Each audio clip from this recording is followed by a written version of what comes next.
There are forces in this world who believe that a war is coming. Put the knives down! I can't. Have you tried not being a mutant? Too much iron in your blood. Why not stay in disguise all the time? Look like everyone else. Because we shouldn't have to. You heard it up top. We're heading back up to Westchester. We're entering the X-Mansion. We're putting on Cerebro as we're talking X2, X-Men United. As we return to our long-form series here on Normies Like Us with your hosts, Colin Klops. Pew pew. Surprise, surprise. It's Mike Vereen. Oh! I'm Holy crying. shit. Mike, I'm crying. Yes, I've done it. I've 3D printed the Wolverine claw for this episode, just as a Wow, That's gimmick. amazing. Isn't it true that you fully injected 3D printing into your body? You have a 3D printed skeleton now. My Mike? skeleton is filament. Yes, correct. And we did a new logo since the old one was kind of lackluster. Wow. Wow, So- look at all this. Check out our video version Yeah. if you want to see these awesome Yep. claws. And Bub. of course, this is Jake Nito. Take Heck yeah. To me, my normies. Yeah, your purple Magneto shirt on. That's right. That's amazing. And do they hurt when they come out? Every time. Oh, Wow. man. Wow. Yeah. That'd be cool if you had retractable ones. I don't even know how you would do that. But They look amazing, dog. I will never get over it. What a reveal. Thank you. I was saving up to 60. it. But I think I'm going to put Yeah. those away so I don't, cut my microphone stand in half while we record if I get excited. But Yeah. don't make me angry or they'll come out again. Adamantium. That's right. But back at it again. X2, the X-Men are united. Yes. Of Electric course, we were Boogaloo. talking X2. And for some reason, I never remember that it has the subtitle X-Men United. I always just call it X2. And Yo. here we have the DVD, DVD. Blu-ray cover. Nice. Baby, this is the DVD that has been in my family since this film came out. This ain't no Blu-ray, my friend. Ooh. This motherfucker is This is original. standard def. And if you're not watching, I am pointing out that of course the DVD says X2 X-Men United, but Jacob, this film was not marketed as that. It was called X2. No, it's never called that to me. Like I always just called it X2. Mhm. But then I was doing research for my quiz later on, which we'll do at the end here, and I was like, oh, X-Men X2 X-Men United. What a Mm. mouthful. Yeah. Yes. I'm looking forward to the quiz now that we're at the School for Gifted Podcasters, the That's right. Jake Xavier School. Yes. Welcome to my mansion, normies. Mhm. But yeah, we're talking X2 2003, directed by BS. Once again, back at Yep. The villain. it. The villain. And after the smash hit of X-Men in 2000, of course, they greenlit a sequel immediately and upped the budget. And they're like, all right, let's do this, X2. So do you guys remember when this movie came out? Yeah, I definitely saw it in theaters. I can't remember the full circumstances, but I was like stoked because it's like, okay, X-Men, X2, the marketing was like bigger and better. Like it was promising, like, yo, it's just, we're upping the ante. Yeah. And that's kind of, I was stoked for that. To me, I always thought of like the sequel, the second movie in the franchise for superhero films is always better. Right? Spider-Man 2 is better Yeah. than Spider-Man. The Dark Dark Knight Knight was better than Batman Begins, obviously. Batman Returns is better than the first Batman. And Yeah, this okay. kind of holds up. I mean, maybe.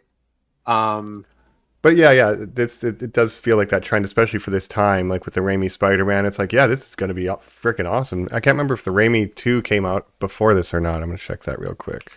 I think that came Spider-Man after. 2. Yeah, it was after. The Spider-Man was 2002, so it was kind of like 2004, X-Men in so it would come out 2000. after this. Yeah. Mm.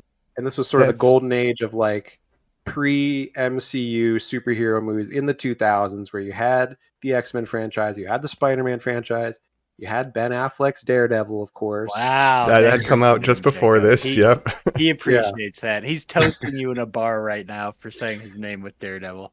Mhm. Yeah.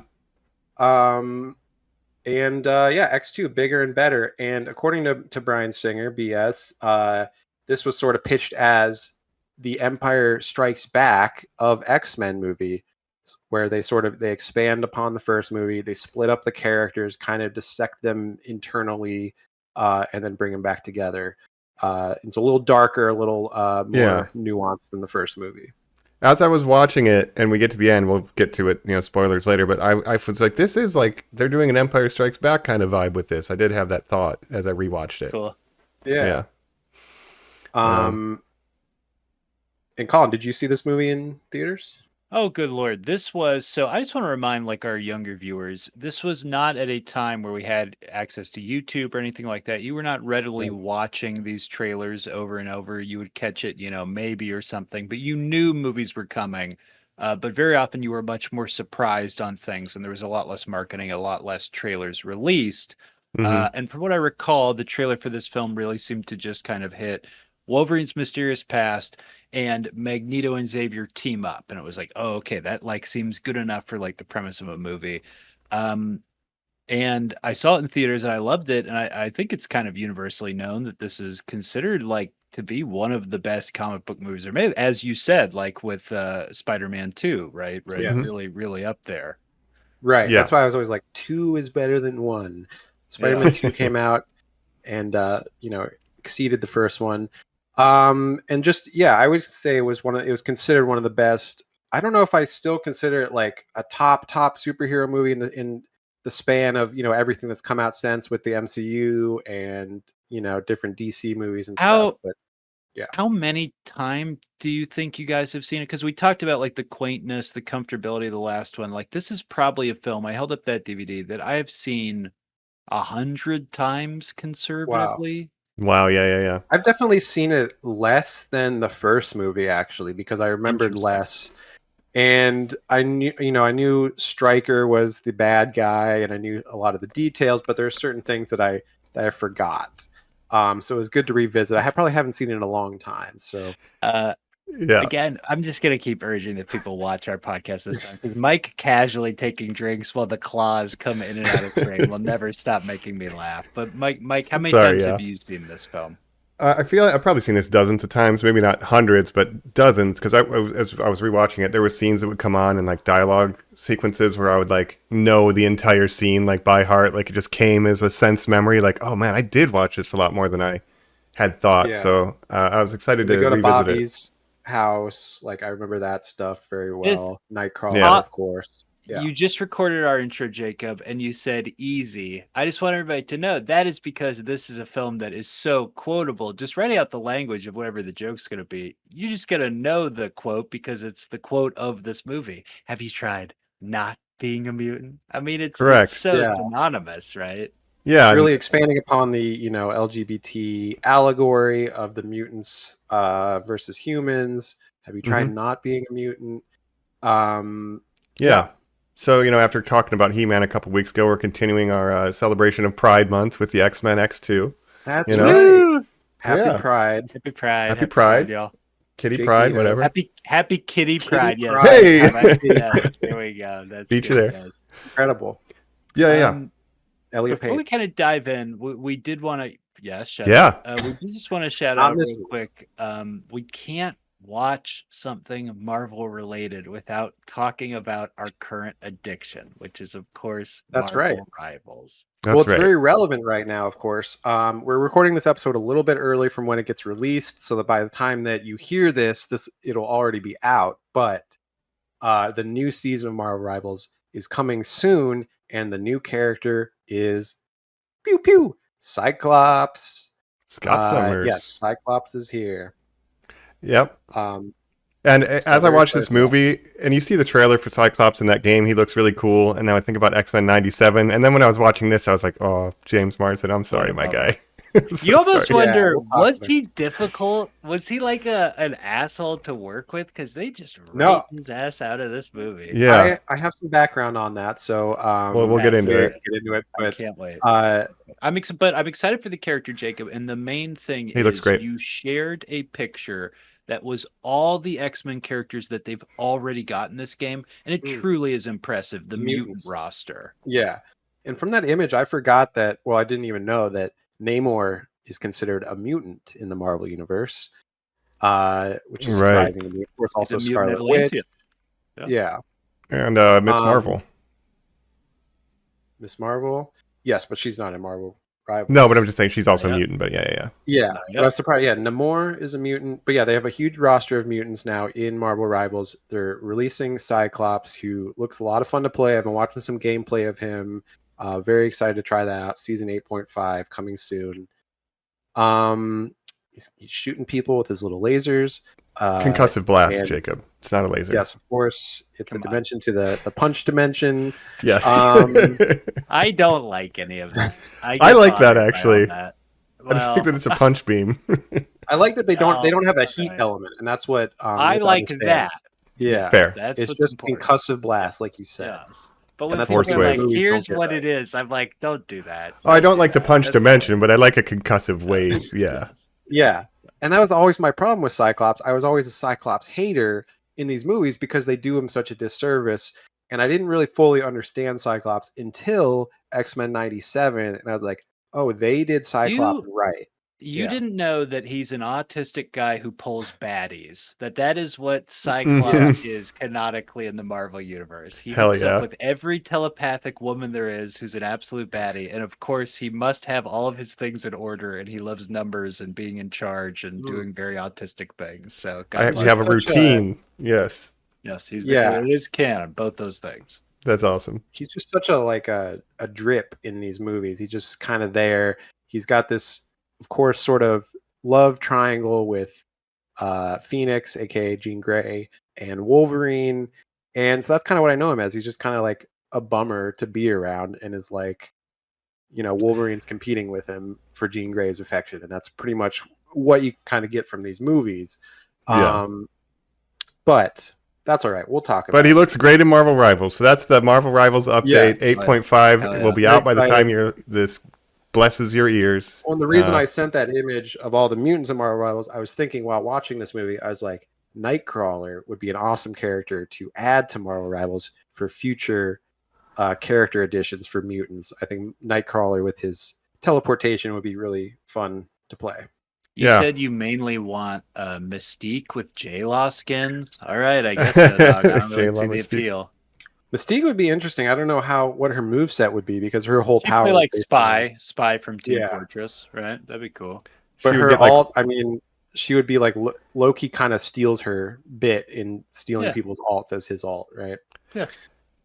She would have like one move from each. Like she could become anybody she's looking at, but she would get like a limited access to their move set, and maybe the alt is she That gets would full be access cool. to the move set.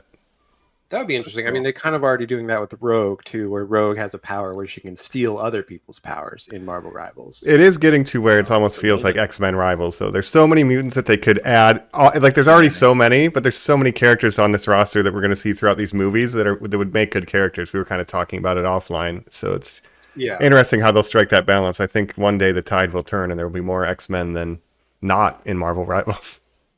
Yeah. Well, I think with the direction that MCU is going, rebooting the X-Men, which is why we're doing this long form series to kind of do a big retrospective of this universe, which is ending.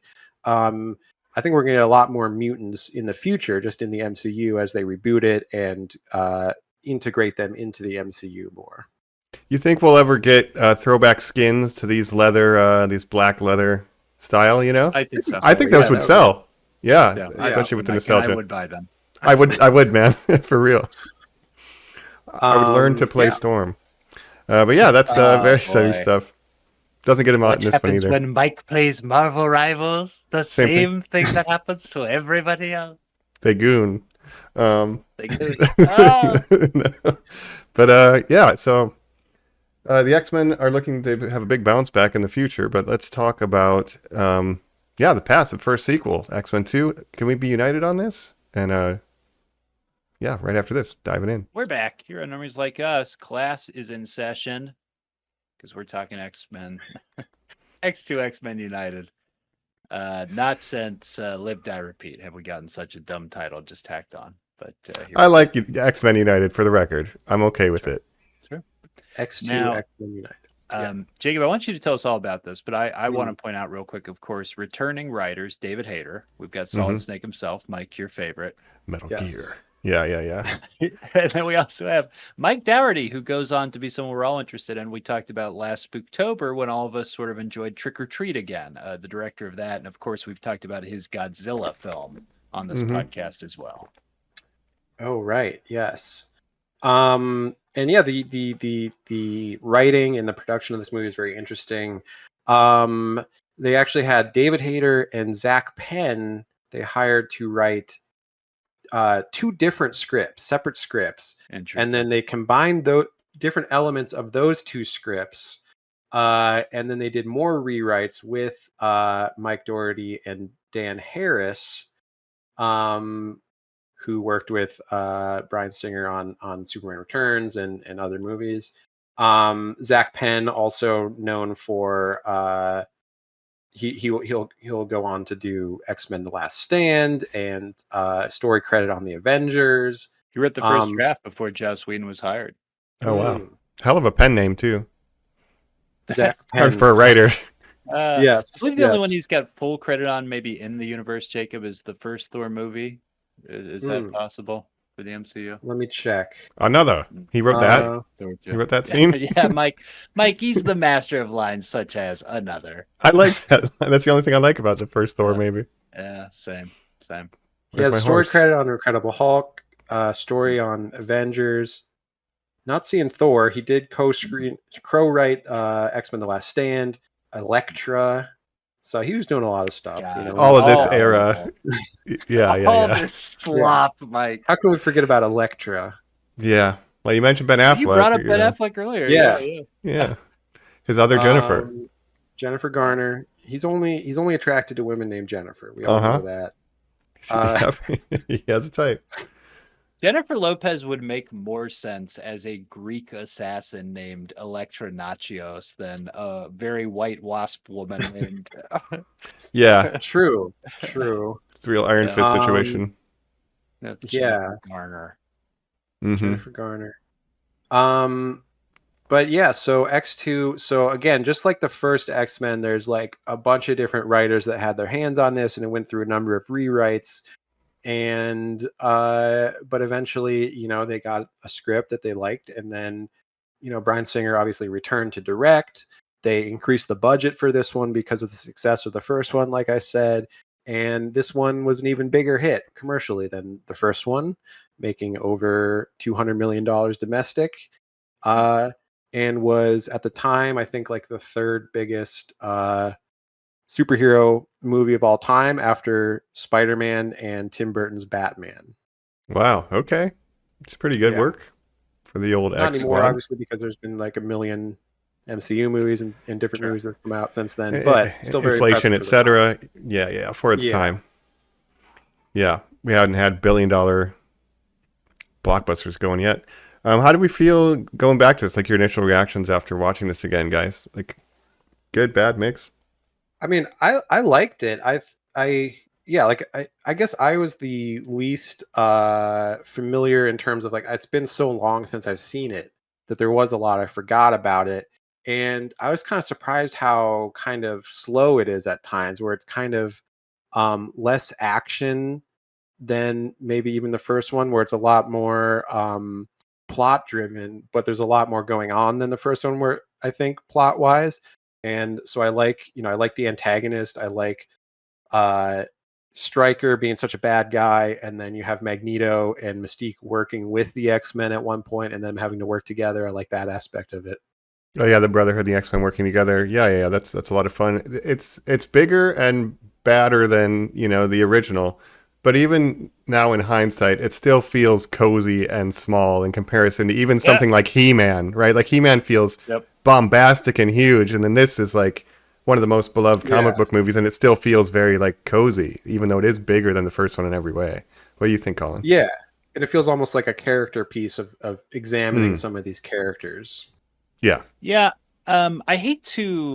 I always feel dumb when I'm watching like literally one of my favorite, most rewatched things, and then suddenly I have a problem where I'm like, why am I being a contrarian? Am I just in some sort of mood? But on this view, Jacob, I was also feeling the weird pace I didn't even put together Empire Strikes Back. I love that. Thank you guys. That's great. I was in my mind thinking of examples where I was like, what is the thing where the cast gets so overstuffed that they have to break off into these squads? What do you call that? And that is obviously a great call out, but Yeah. I liked it. I'm sitting there going like, oh, it's cool that they're giving everybody stuff to do.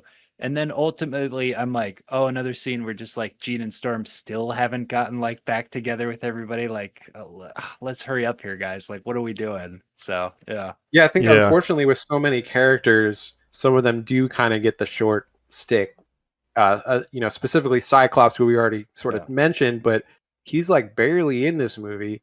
And then, spoiler alert, he's barely in the next movie and Right. is also killed off.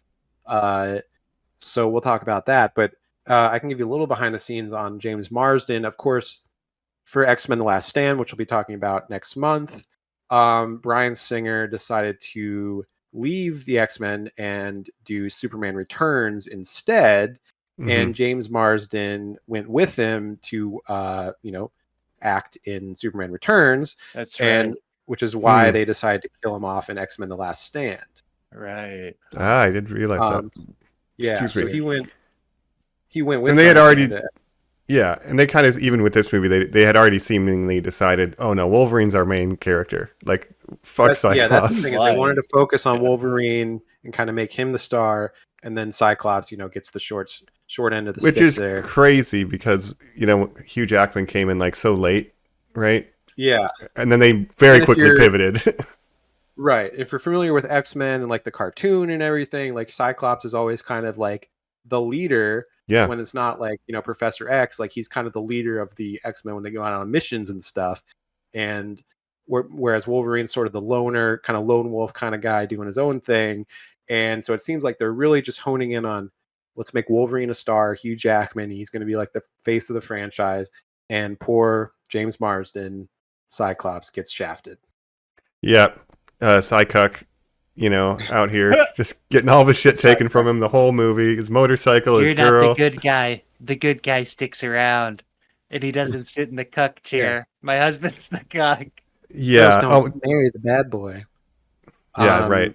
And then, of course, you have Jean Grey and Storm, who get more to do in this movie. Storm, specifically, Halle Berry, they wrote more for her in this movie specifically because she won an Oscar for Monsters Ball in 2001. So they're like, Halle Berry, we got an Oscar winner now. Let's kind of give her a real part. When, in the first movie, Storm didn't have that much to do. But now she's just kind of like in the plane talking to Jean Grey a lot. She doesn't still have that much to do, it feels like. No, she's like Nightcrawler's trying to convert her to Catholicism and stuff the whole movie. It's like, okay. Yeah. She gets that cool tornado scene though. To Africa, Fraulein. Right. No, Nightcrawler. No. No, I please feel stop. like these movies never really got Storm as a character. And again, I think the Halle a Berry goddess. Yeah. Yeah, as much as I like Halle Berry in other stuff sometimes, again, I think she's miscast as Storm. I think someone like Angela Bassett would have been a great Storm at one point. Like, Yeah, we pitched that's some kind of of who I these. see Storm as, like this goddess character. And again, in the cartoon in X-Men '97, she's so much done better than these movies. Yeah. She's Omega level mutant, as the comic book nerds know. Like, she is one of the most powerful, and those dangerous mutants you hear about on the news, she's the worst one, kind of thing. Right. Yeah, and they just don't give her much to do. And that's kind of a problem I have with a lot of these, with this franchise, is that like Cyclops, Storm, even Jean Grey, who's like obviously considered one of the most powerful mutants, they don't really examine that until, sort of the end of this movie and then the next movie with some of the Dark Phoenix stuff that they're going to get into. And we'll get into it again later, but that's a story for another time. That's right. When we cover Return of the Jedi. We'll run it back. Yeah, exactly. But yeah, a little that's bit of my pacing. main memory of this is that how much it drops off a cliff with the next movie quality wise. So I was like, I'm very excited to revisit the next movie because I just remember it being so bad. Here's my thesis, and let's see if it sticks true while we're watching about this. Here's what I was thinking. Isn't this the last good one? Isn't this the last good X-Men? Like, isn't this widely considered? I think there are, just to interrupt you real quick, Jacob. Yeah. I think there are solo X-Men member movies that I like, particularly the Wolverine and Logan. But isn't this widely considered the last good X-Men movie? Meaning there's kind of only 2 good X-Men movies. It's widely considered that the quality does drop off. Mhm. Once we get to the new cast, I am a First Class defender and I am a Days of Future Past defender. So I think Okay. those ones are maybe not on the level of this movie, but I still enjoyed those movies, and I remember First Class seeing that in theaters and actually really liking it. So I'm excited to revisit that. That's where And then, the of course, with conversation can Apocalypse happen. and Yeah. Apocalypse was terrible. One of the worst movies. I don't even think I saw Phoenix, that one. Dark Phoenix. No, Dark you guys Phoenix. haven't seen like any of these lately. I haven't That's seen the one most of them. Jacob hasn't seen. Yeah. Yeah, Dark Phoenix is the one that I just skipped because I didn't like Apocalypse so much. Even with your Game of Thrones cast, you're like, nope, I'm out. I know, right? And That's how much it looked bad. Yeah. Yeah, and Apocalypse had Oscar Isaac, and I was excited about that, and then they totally waste him, and that movie's just dog shit. So, but First Class I will still defend because I like the sort of the First Class vibe, like it's the young cast getting the X-Men together for the first time. It's got like the 60s X-Men feel to it. So I'll stand by that one, even though it's not a perfect movie. I do like it. I'm looking forward to checking that one out. We get a little, we'll talk about that. yeah, we get more with the Xavier Magneto relationship, and that's kind of what we get explored here. Is cool because we do get the Brotherhood teaming up with the X-Men. Yeah, that's right. I think I am that's still a big little draw of this. confused with the timeline of these movies. Where once they get to the new cast, like, does that exist you in the worry about same that. universe, or is that like a parallel universe?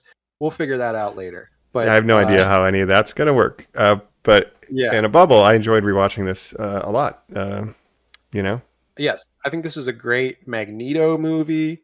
I think Mystique gets more to do, which is fun. Like Magneto and Mystique, I love in this movie. Magneto is just there to basically aura farm and have Well, it's catty Yeah. lips.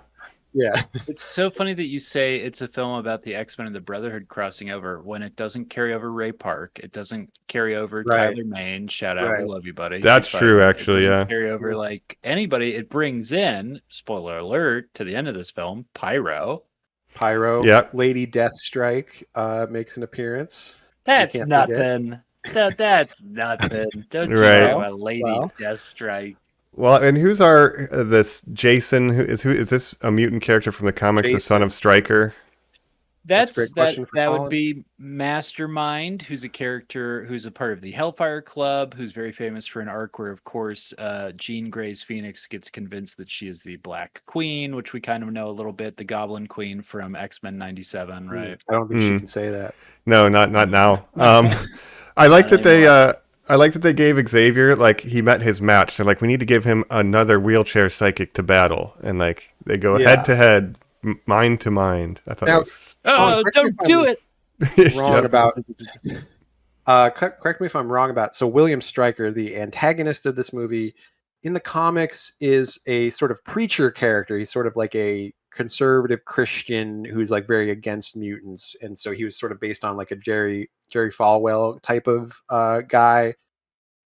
So completely co-opted, Jacob. We Yeah. because of the movies have this military presence that has been added on to Colonel Stryker. Now, Ah. Colonel Stryker, as you're saying, was originally a character called Reverend Stryker. Reverend Stryker was introduced in a X-Men graphic novel, which is a very unique thing that I want to point out. This was not a comic book. This was not like what Stan Lee put out. This was literally like a modern day, like trade paperback or like manga or something, like a graphic novel, like a Frank Miller adult story. It was Yes. called X-Men God Loves, Man Kills.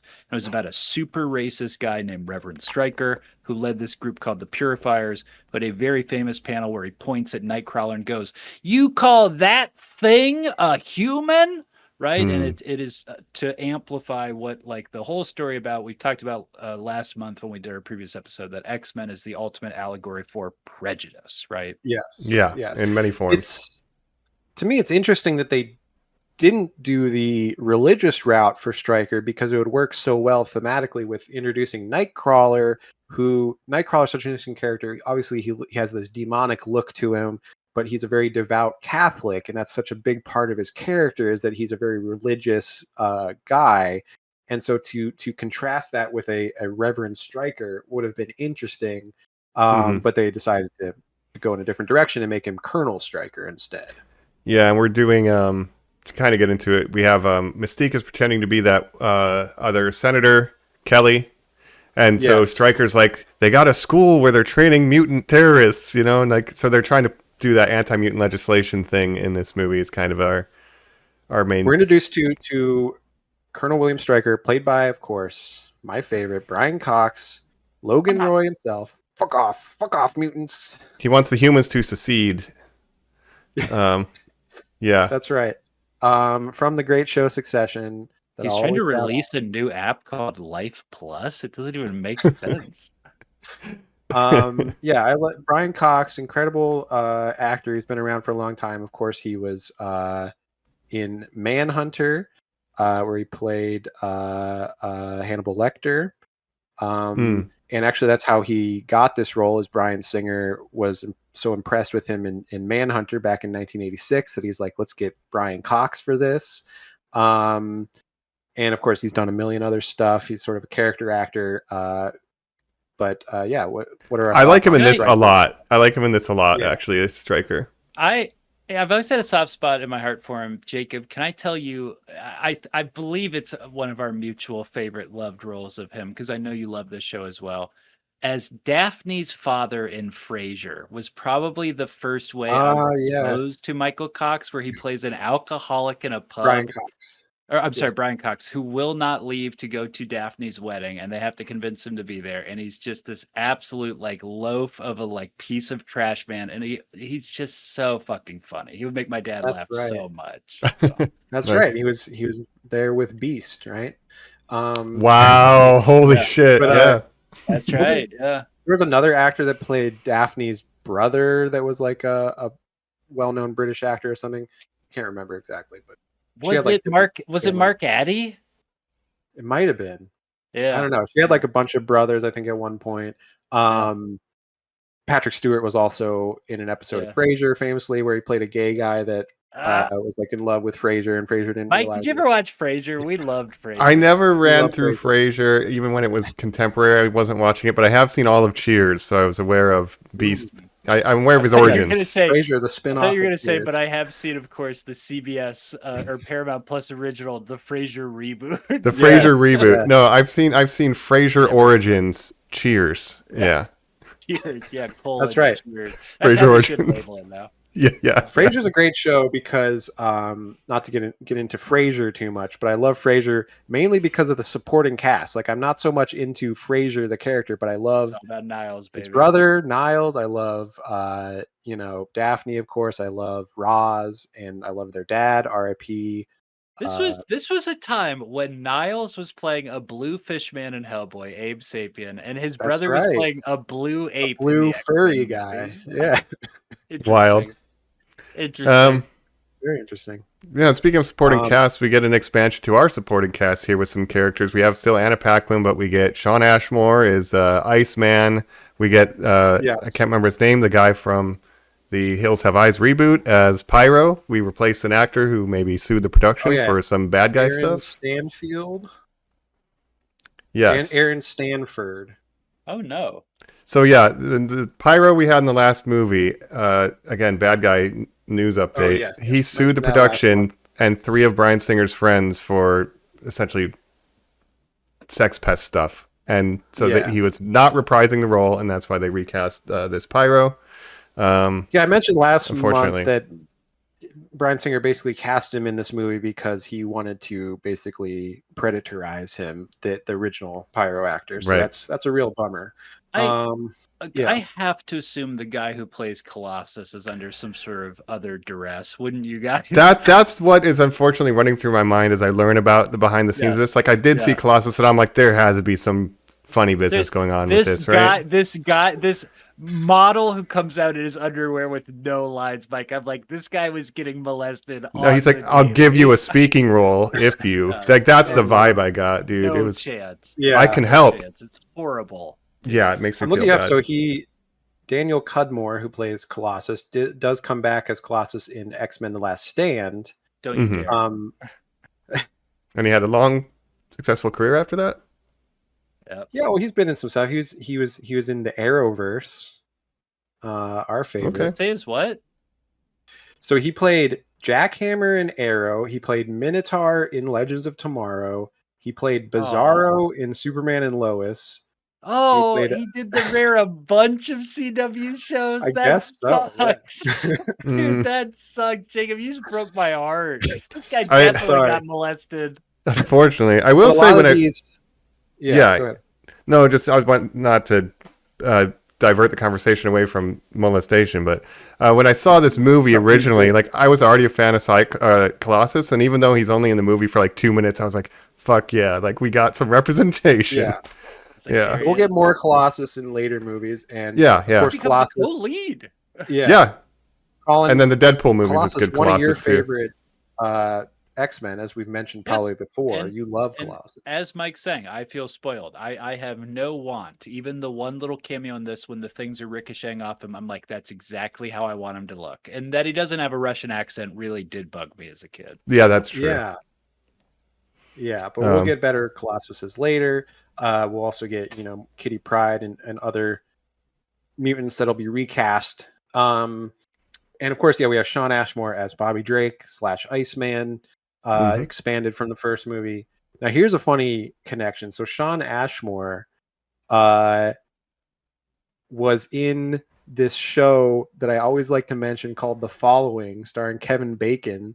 That's Okay. about like a cult of serial killers that are based on like Edgar Allan Poe's works. They do like serial killings, and the other lead in that movie, the villain, the leader of the cult is James Purefoy, who we talked about on Masters of the Universe. He played the King. King Rendor. King Rendor. Right. So now we have Sean Ashmore. Sean Ashmore is like a FBI agent who works with Kevin Bacon to try to catch these Well, of serial course. killers. Sean Ashmore, we've shouted a million times, goes on to be Lamplighter in The Boys, baby. Mm-hmm. That's right. And who else is in that show? The Following, Valerie Curry, who plays Firecracker in The Boys. Oh, Colin. really? Oh, hell yeah. Yeah, Oh, she's I like love the- Valerie Curry. Nice. From the She's Tick. like, Hooray! Oh, nice. She's the second in command serial killer of the cult, who's doing bad stuff. And then Kevin Bacon, of course, will go on to be in an X-Men movie. Jacob, you're beautiful minding right in front I'm of us. beautiful dog. minding about the This is- Following. It's a shame that you're throwing up while you do it, that you look so Yeah. sick. Paul Bettany is So I not always have to there. bring up The Following, a show that probably 2 people remember in the world, and I'm one of them. But which was a show created by Kevin Williamson, Williamson. who wrote Scream. So it was kind of his big return to TV, making The Following. Anyways, Host Dawson's Wow. Creek. Yeah. yeah, that's enough about The Following, probably. But yeah, that rounds out kind of our core. And we'll shout out really quick Kelly Hu as Lady Deathstrike, who's going to be like our co-antagonist. She's like the right hand woman to the villain, Sure. to a degree. Yes, Does she have lines in this unfortunately, movie? she No. has one line in the entire What movie. is it? Colin. What did she say? I believe it's when Hello. Mystique impersonates the janitor, and she's like, "What do you remember when she sneaks?" Oh, in to, yeah. like, keep the Oh, date off yeah. the computer, and then she's like, "What are you doing here?" And she's like, Basura. "Trash." Yeah. Yeah. So We'll get to that computer scene, but that Yes. was probably one of the biggest passed around stilled images when I was a kid, when the internet was sort of at its advent, because you had every file named things like Remy LeBeau, and people were like, right. "Oh, Oh, they've shit. got Maximoff. files on every Maximoff mute." Yes, twins. the Maximoff twins. Yeah. Yeah. Of course, we get Rebecca Romaine as Mystique in Mhm. her normal human form when she turns into just a normal lady, looking fine as hell. Yep. Rebecca Romaine, My number stay one. most of the My time. captain. Yeah, absolutely. Yeah. My number one, Mike. Punch it. Yeah. But yeah, so we're dealing with kind of a little bit more of the young characters with the Pyro, Iceman, and Rogue, and then we have our X-Men like kind of faculty team with Storm and Wolverine and Scott. Yes. Because early on, Wolverine comes back. We get this reunion. We get the whole mutant law. But the opening of this is one of the best openings to a movie ever. This Nightcrawler Oh, attacking the yeah. White House. What a banger! And I think it still holds up. What do you What guys an think? introduction. Yeah. to a character of Nightcrawler. And yeah, this cold open assault on the White House. I mean, can you imagine? I mean, Nightcrawler, we need your services again. So- Well, if they had a Yeah. ballroom, it So- would have never happened. Yeah. So again, we talk about iconography of this film. This is an incredibly iconic film. It has so many scenes that are just like beloved. People have talked about, tried to recreate things like that. But as far as the visual sense goes, you have this incredible shot where the Secret Service is alerted and the camera pushes through the eye hole in the White House. You have this incredible shot where the weight of what mind-controlled, spoiler alert, Nightcrawler's doing is weighing on him so bad, he puts his head down and it is mirrored with the JFK famous like painting of him with his head down, right? Mm-hmm. You have very interesting visual compositions and great direction.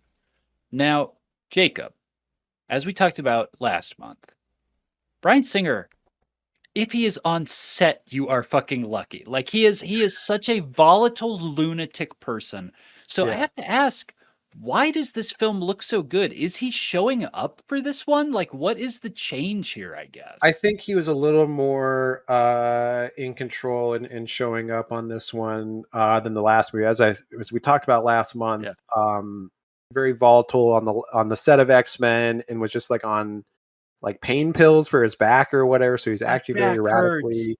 And then Kevin Feige was there, like trying to keep set together. Kevin Feige wasn't a producer on this movie like the last one, so I'm not really sure. Yeah, That's interesting though that he doesn't have his hand on the control this time, and this is the product. Yeah, but of course this was BS's last X-Men movie, and then he left Marvel until he comes back, obviously, but he left until he does 3 more X-Men movies.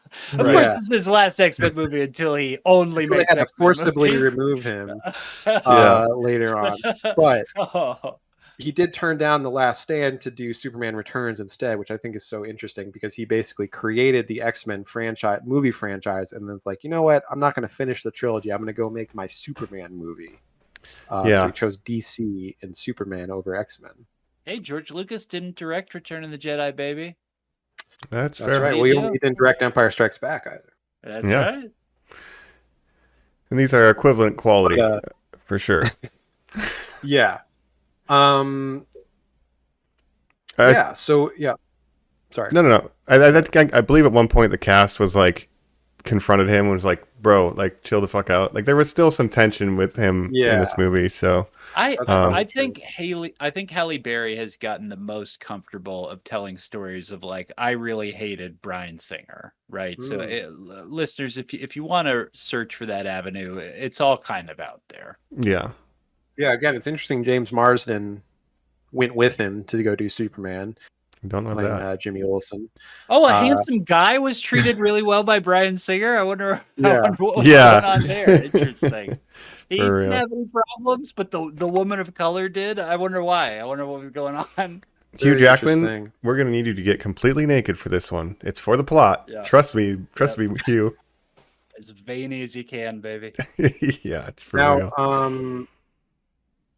This movie was shot by Newton Thomas Siegel, who is known for his collaboration with Bryan Singer with Usual Suspects, X-Men, all these kind of movies. They said, what's it called? Road to Perdition was a visual influence of this movie. The movie Road to Perdition, which is a sort of like a gangster movie directed by Sam Mendes. I like that movie. With Tom Hanks. I've not seen it. So I thought that was interesting that they thought that. Comic book adaptation, which a lot of people don't realize. Right. And it was shot in Super 35 instead of the anamorphic format that X-Men was shot in. Wow. So Siegel felt that recent improvements in film stocks increased the advantages of using spherical lenses. Yeah. So, because when I'm watching this too, I'm thinking to myself, even when they're just hanging around the mansion, I'm like, man, this looks like a movie. It looks like a movie, and I miss that. Because they're like, much has been said about the MCU house style and not always looking the best, and you can kind of, when you go back and you watch this movie, you're like, wow, this looks like a movie, and some of the MCU slop does not. in Even the just same way. interiors of Bobby's parents' house, it's like it still looks like a movie. Like it's just somehow. Yeah. Uh, The problem is like that Marvel decided to, we can just sort of green screen everything and fix it in post. So it's not, doesn't matter what it looks like on the day because we haven't even decided what it's going to look like yet. Yeah. Yeah. We haven't decided what the background is going to be. And the other thing I wanted to mention on X-Men 1, but I forgot, when you're watching the credits of this, it's like, oh, special effects by this company, and it's just people who live in the United States who worked on this thing. It's not like 500 people in South Korea or India. Like it's not outsourced, right, to all these, sweatshops for animation, like that we do now. And it's like, wow, this is just a special effects house. And like, we can't have nice things anymore. And there were like 800 effect shots in this movie, and so it's definitely an improvement effects-wise over the first movie, which is still looking a little rough back in 2000. But obviously, in the 2000s, crazy technological advancements were happening for special effects and stuff like that, computer-generated effects. Yeah, and they do some really amazing stuff here. There's some really good special effects, like the discs Magneto makes out of that guy's, the iron in his blood, like some of that stuff is incredible. Oh, yeah. Mike, we get so to dive into the plot a little bit. We have this attack on the president, which incites what's basically going on globally. Of mutants are known and tensions are rising, and we have the School of Mutants going out and experiencing a day, which leads to sort of a moment of hate as well. But we also get the sort of updated status of our villain, who is still in this jail. And Mike, I just adore that scene later with the iron balls. Yeah, but he's in his plastic prison that we saw at the end. From the last film. Yes. Yep. Yeah. Great scene where he breaks out of prison, and Mystique, of course, helps him by drugging the prison guard and putting more iron in his blood. And then Magneto's like, "Ooh, something's different about you. Ooh, too much iron in the blood." He's so sassy. You had this much of a metal ball in your blood. That's a lot of iron. That would kill you. Right? That would probably kill you. Well, from your whole body, you can pull out that much, I guess. I don't know though. But do you think you have that much metal in you? You have that much microplastic. Yeah, I have more than that microplastics. What if there was a mutant that was like the Magneto of plastic, where you could just control plastic? Oh man, I'll clean up the ocean. Yeah, it'd be great. So the tensions are high with this mutant bill thing, and some people are like, "There's going to be a war between humans and mutants, and what are we going to do?" And so we find out. So Nightcrawler, who attacked the president, just barely doesn't kill him, but the reveal, of course, is that he's being mind controlled, right? So it's not really Nightcrawler doing this; he's being mind controlled by someone else. Yeah, he has the big thing is that Stryker has the ability to basically mind control these mutants with this like substance that he puts on the back of your neck or whatever it is. Yeah, so essentially, the knife has a thing that says mutant rights. So Stryker's trying to fabricate a false flag attack on the president so that he can go to war with all the mutants using his son, spoilers, who is a mutant with mind control type powers, and he formulates this serum, I guess, from that to control mutants. He takes the juices from his brain or something. Yeah. He keeps telling the president that they need to do what they did on 9/11 and do a false flag. Yeah. We'll run that back because, again, the first X-Men movie post 9/11 right here. So that's right. And in this universe, I guess it was a false flag, Jacob. I don't know. That's crazy. Yeah, what a crazy idea. It might have been a false flag. Spider-Man was swinging on the Twin Towers. That's right. He stopped it. Can you believe it? Just like holding that boat together, and the new ones. Big Web caught the airplane. But yeah, so Stryker is sort of this military contractor character who is like a military scientist who obviously is involved with Wolverine's past, as we find out. He was doing experiments on Wolverine. Wolverine can't remember his past. He has amnesia, but he's trying to piece together what happened. But basically, Stryker's the one that was doing experiments and put adamantium in his skeleton. And now he's trying to start a war between the mutants and the humans with this false flag attack. And ultimately, his goal is to he ends up kidnapping Professor X with the goal of rebuilding a Cerebro in which he can get Professor X to somehow, if he concentrates hard enough on a person, they will die. So he's going to try to get Professor X to kill all of the all mutants with Cerebro and his brain power. That's his nuke, essentially.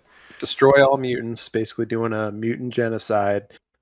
Which is pretty high stakes, Here's the honestly. I thing. was like, yo, this is good. Yeah. It's super high stakes. It's super interesting. It's a very original plot that I can't think of that has ever been done in the comics, and it also makes Cerebro cool and interesting. I like the writing of this. I like when it's introduced when Logan returns from his sort of sabbatical to find his history, where he returns to the X Mansion and goes down to Cerebro, where Charles is looking for Nightcrawler, and he says, "If I barely tolerate you smoking in my school as it is, but if you smoke it here, I'll turn you into a 6-year-old girl." He's like, Yeah. "You could do that? I'd have Jean, braid your Braid your hair. Yeah. You're getting this, that's such great writing to be like, this is how strong Charles is. Then he puts the helmet on, and Wolverine says, "Why don't you concentrate?" And he says, "I would kill him if I did." Like Yeah, it he's is trying to find totally Nightcrawler. set up how it's done. Yeah. And we already know from the first movie, Magneto helped him build it. So you get all this stuff laid into sort of this perfect plot of why all the dominoes are being set up the way that they are.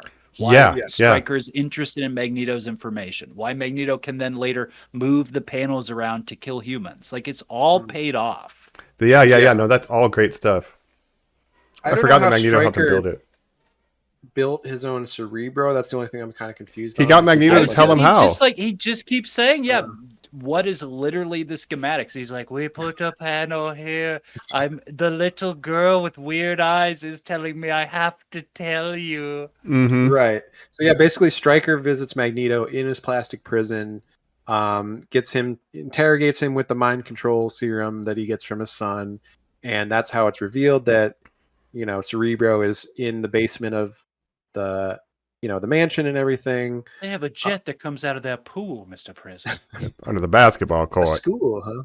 Yeah. Ba-da-ba-ba-ba, I'm loving it. Mm-hmm. That's right. Brian Cox, Patrick Stewart, apparently very good friends, but had never worked together until this movie. Nice. That's nice. I really like hearing that, Jacob. Two I old was British worried you were going to guys. say the opposite. So the three But they hate each of other. them actually, if Ian McKellen, I bet they had a great time on this film. That's really nice. I'm sure, yeah. So we find where Nightcrawler is, and I like when they show how like he's hard to track because he's teleporting, and you see that in the animation of Cerebro. Like he can't nail him down. And once we get the location, he's near Boston or something. Jean, Storm, and Scott, I guess, go in the X-Jet to get Nightcrawler, and then they tell Wolverine, "Hey, you got to watch the kids while we're gone." And then that's when Stryker launches his night raid, which I think was one of the And I like the scene when most memorable action scenes. Yes. Yeah. Wolverine is like, "You guys have any beer here?" And Iceman's like, It's "No, a this school." is a school." Yeah. He's like, "I think we have some soda in the cupboard." And I thought this was a very weird scene. Why would you keep soda in a cupboard where it's warm, but it's The only mini for mart. him to pull out the soda, and then Iceman can cool it with his powers? But why would you not keep it in the fridge in the first Well, place? because we have a perfectly good Iceman. We don't need to use that electricity. Right. Yeah, dude. He is the refrigerator. He's the fridge. But I love Wolverine's constant quest for beer in this movie is very funny because it repeats when Yeah. he goes to Bobby's family's house and he gets beer out of their fridge. Yes. He's just trying to have a little beer, he's trying to just relax. Trying to have a cold one, Yeah. Logan. I always forget his name is James Howlett. Like, you're not even Logan, you're James. Yeah. Not yet, it's not He right. doesn't know that, That's though. the thing Yeah. is like, the Wolverine backstory stuff is cool in this movie. It's going to get explored to death with future movies. There's so many Wolverine movies. His past gets explored and retconned and changed so one many of them, times. I don't Yeah. even know which one of them it is, but one of them has Game of Thrones use her psychic powers to calm like a straight up Weapon X Wolverine, and he looks so badass. When they That's actually do the that's Weapon like X. his Don't have to be Dark 20th Phoenix. appearance. Like Hugh Yeah. Jackman, that's like Hugh Jackman's 19th cameo as Wolverine. Mhm. Right. So we're going to see a lot of Wolverine in the coming months. But yeah, the assault on the school, we have a military sort of assault, these SWAT guys with night vision and everything assaulting the school, which is, full of children and stuff. So it's kind of traumatizing for these kids. It's a reverse school shooting from the government. But he's like tranquilizing. Cool cameos. Yeah, we get a lot of cameos here. You get Banshee's daughter Siren, who does her sonic scream. You get a Colossus, as we said. Kitty get Pryde. Kitty Pryde, then of course. All of our kids do really cool stuff. Wolverine does his, "Come on, shoot me! Wait, don't shoot him!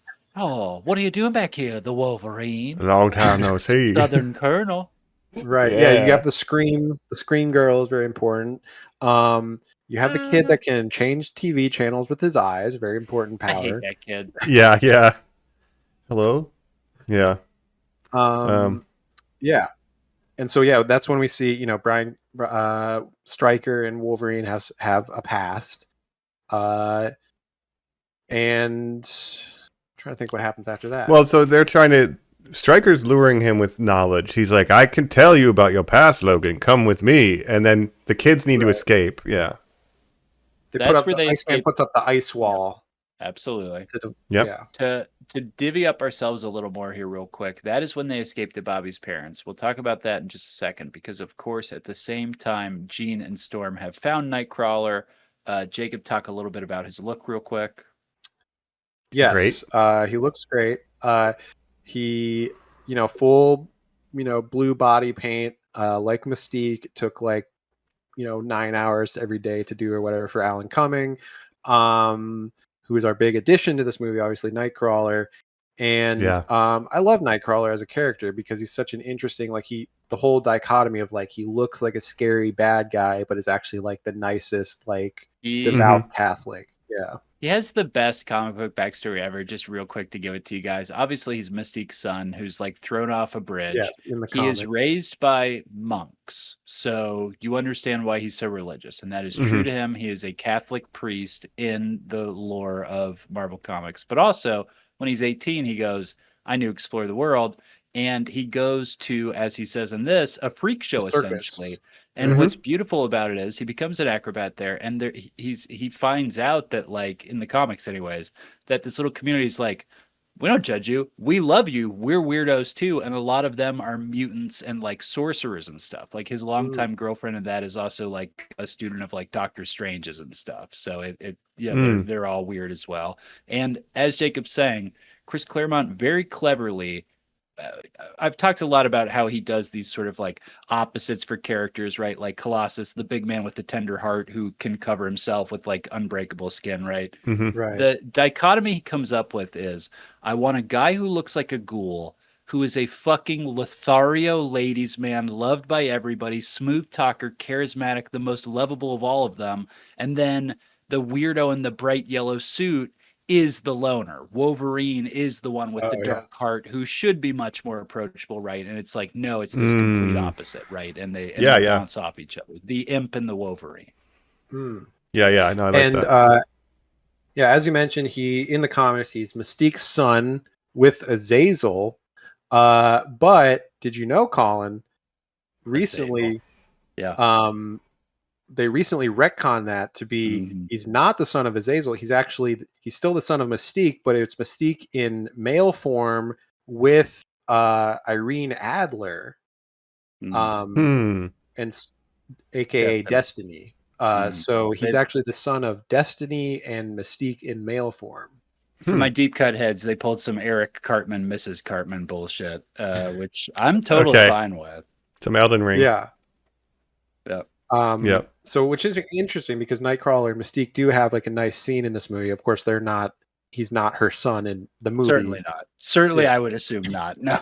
No, but that conversation. Again, certainly she's not Jennifer Lawrence either, Jacob. That is. This is what I'm saying. You cannot say this Mystique is the same Mystique as the early. No. Charles Xavier would be sister, talk to me. It's so. Yo, so much more. I don't want to talk about any of that yet. That's not what we're here for we'll today. Do that eventually.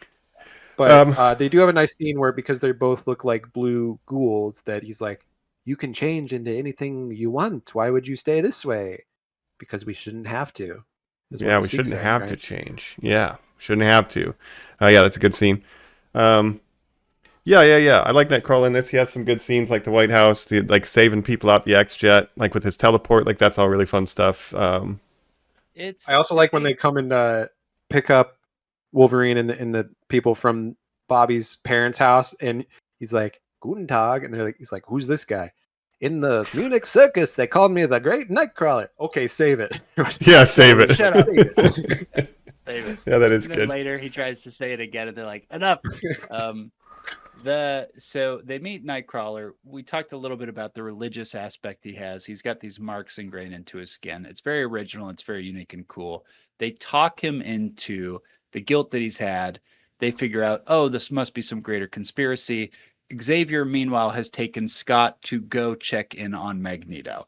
Now, this is, of course, where we get the classic quote that former host of this podcast used to scream out every time he got drunk, basically was, you should have killed me while you had the chance. But I've always thought it was, you should kill me while you have the chance, Charles, because that's what Colin? he screamed every time. Yes. Right. I noticed the same thing on this watch because I was like, you did it wrong for 4 years of our lives, dog. Yeah. It's the Luke, I am your father. Like, that's not what he Yes, said. misremembering, like Luke, I am your father. That he never said that. No. You should have killed me when you got the chance, Charles. But he doesn't say Charles in that Doesn't say line. Charles. That's what I noticed this time too. And Jacob, this is where we get the elimination of Cyclops, who falls under the control of Stryker, and we also basically, of course, get the capture of Professor X. Yes. Yes. So he goes to visit Magneto, finds out that he's been mind controlled by Stryker. Then Stryker shows Eric, up and what mind have you controls done? them. You should have killed me when you had the chance. Yeah. But I do like this remorse you get from Magneto when he's like, what did you tell them? Everything. He's like, I told him everything. Like, I feel bad. Like, I couldn't help it. Is crazy. This Like, is- Ian McKellen, great actor. of course. You said he's incredible, but the first scene where Brian Cox comes in, he goes, William Stryker here to pay me a visit. And it's so catty. And he's like, what could you possibly want? And it's like, So Ian catty. McKellen is at the height of his powers right now. He's It's so good in this movie. dude. And like later in the movie, he's just like making catty quips with Mystique, like when they're on the plane. I love what you've done with your hair to Rogue. We love This this is the level of coral we can't afford to get in the middle of, darling. Yeah. Yes. He's the best. But yeah, he breaks out of prison, obviously, when he pulls the iron out of his blood, has a awesome prison escape scene. And so Stryker now has control of Professor X and Cyclops, which is why we don't see Cyclops for most of the movie. And meanwhile, the rest of the X-Men, so a group of them are at Bobby's parents' house because they have to escape the mansion. And Bobby's like, oh, my parents live in Maine or whatever. Boston. So they go there. Have you tried staying in the closet? Right? This is when we get the sort of coming out scene where he reveals to his parents that he's a mutant. But you've always loved snowboarding. I am a snowboard. Don't you Yeah. understand, you fucking idiots? I Right? thought there was a school for gifted children. He is gifted. It is good. What do you teach? Art. Art. Yeah, that's great. Professor Logan. Yeah. Got the beer. Um, They're literally fro- spilling the frozen tea with his scene. mother. Yes. Yeah. And Yeah, the cat yeah. licks the frozen We tea. get a scene that even as a child, I was like, is that the worst acted scene I've ever seen? When the younger brother goes, hello, This there's fucking narc. bad guys in my house. Bobby's We need brother. help now. But he does it at that level. There's bad guys here. Send the police. They won't let us leave. Yeah. And he's watching like fucking They Fox won't let us News of leave. mutants. Yeah. Yep. Right. Yeah, I hate Mutants, Bobby's turn brother. the He's frogs fucking narc. gay. Yeah. Mutants turn the frogs gay. Yeah. Basically, And that's here what we he's see watching. sort of the Pyro and Bobby are kind of opposites of each other, which is because they have opposite powers, right? Ice powers, fire powers. But I can't create it. I can only control the fire, right? Jacob, you'll like yeah. this. The pyro actor went on to do that sci-fi original show, 12 Monkeys. And I know you just watched that based on your Letterboxd review, which was That's right. incredibly Amazing. hilarious. I recommend everybody check out Jacob's Letterboxd review of 12 Monkeys. It was very funny. I'm glad you liked it. Yeah, I saw you commented on my letterbox. Check it out. Great Terry Gilliam movie. Bruce Willis. Nice. I And never then, watched yeah, that the show. show. I kind I've of never want to seen the watch show it. either. I love that Pyro's the lead. That's kind of cool, right? And of course, it's so dumb to say again, but this is our first time I see him. Guys, he appears in the latest movie affiliated with an X-Men character. Of course, Pyro is a huge part of Wolverine and Deadpool, if you guys recall, as one of That's the right, as a variants. cameo. Yeah, That's I'm so mad right. about that. Cameo. He's like fourth build, dog. He's like a huge part of that movie. That's true. Right. Yeah. And as we said, the Hills Have Eyes remake, which I like a lot, and I like him a lot in that. Never seen that, Mike. That's interesting. It's a lot of fun. Maybe on I've never Halloween, seen throw that. it on your list when we do Spooktober. Yeah. Um, One of the only ones of those Platinum Dune, remake era Michael Bay produced films that I have not seen. I will definitely check that out. That's one of my, I go back to it from time to time. I do like that movie a fair bit. Yeah, so we get the cops are coming Yeah, through. looking at Hmm. I was just saying that 12 Monkeys TV show. Yeah, he plays James Cole, which is the Bruce Willis part in the movie, the main character. That's very interesting. Nice. It's very well Aaron- reviewed. Aaron I remember- Stanford. people love that show. So Yeah. Right. Have to check But it out. yeah, Aaron Stanford. So the cops show up because they get narked out. Wolverine comes outside. All the mutants come outside, and he's got his claws out. And the cops are like, "Put down the knives." Drop the knife. I can't. Drop the knives. I can't. I can't. But he could just retract him. Right. What do you mean you can't?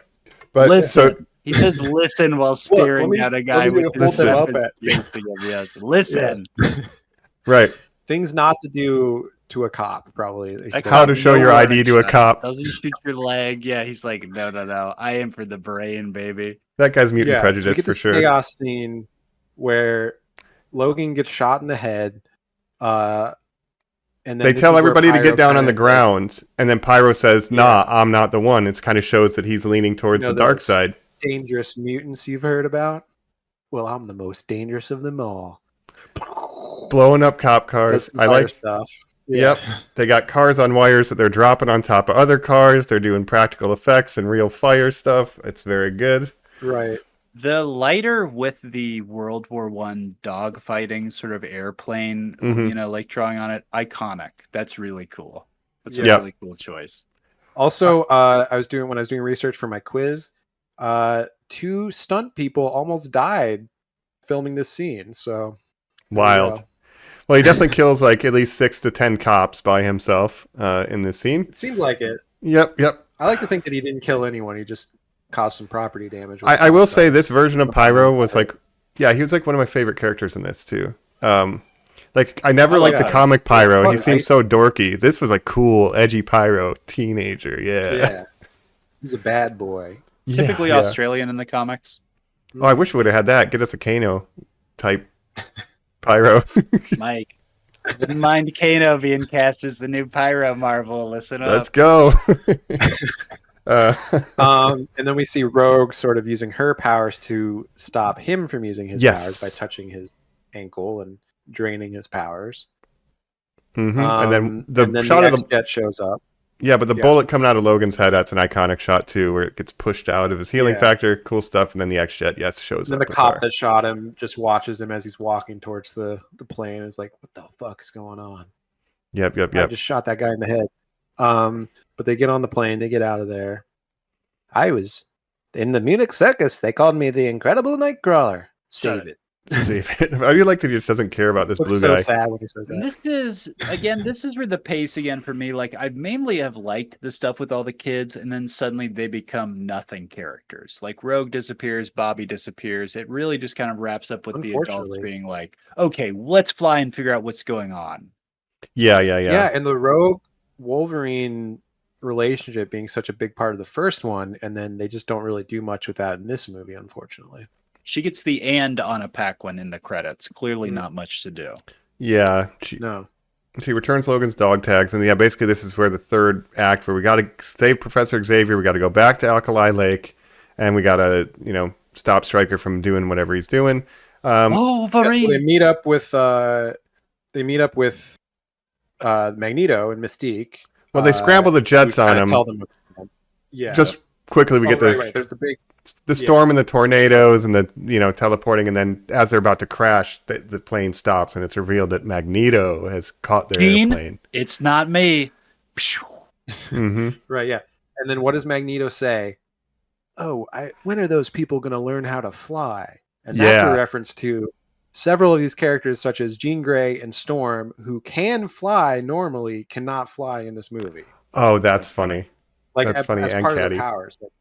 Yeah. I like Right. So that's a reference to the comics and yeah. So then, yeah, we kind of get Magneto explaining they've taken Charles, and I told them everything, and Stryker's going to kill all the mutants, I know where he You is. get a- Rikers Island. I have a feeling.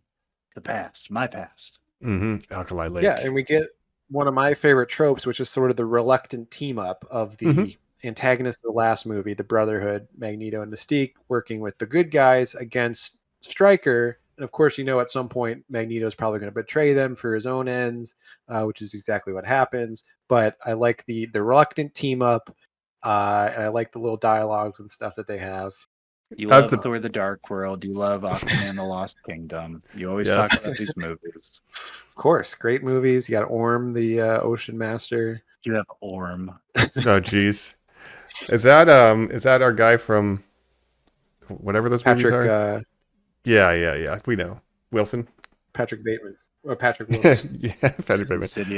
Insidious. But for the time that this movie came out, like it really did feel like, whoa, like Magneto and the X-Men are like working together. Like it is like felt like a big deal, at the time. It felt like an escalation. Which again, I mentioned Magneto, my favorite mutant out of all the mutants. Number one to me is Magneto. And that's why, again, I love about X-Men 97 is Magneto kind of becomes the leader of the X-Men for a while.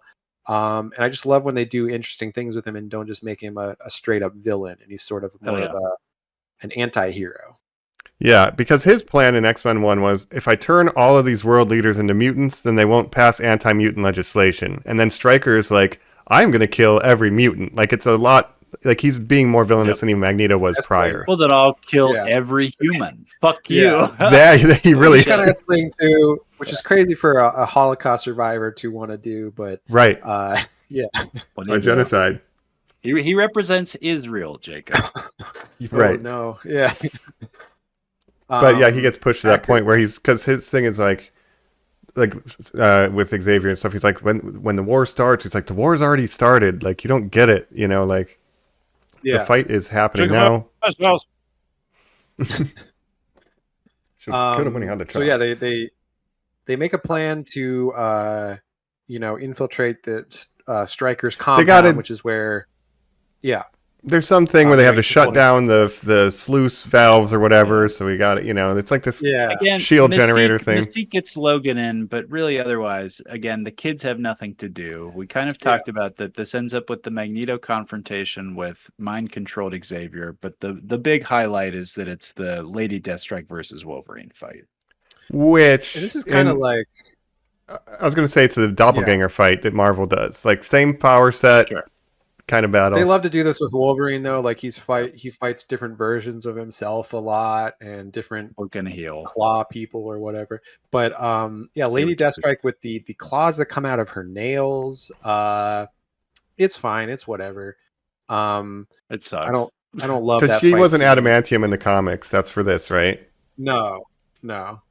Sometimes she's a member of Weapon X. A lot of the time she's the leader of the Hand or Madripoor. She leads up different ninja sects and stuff. But she does share a past with Wolverine.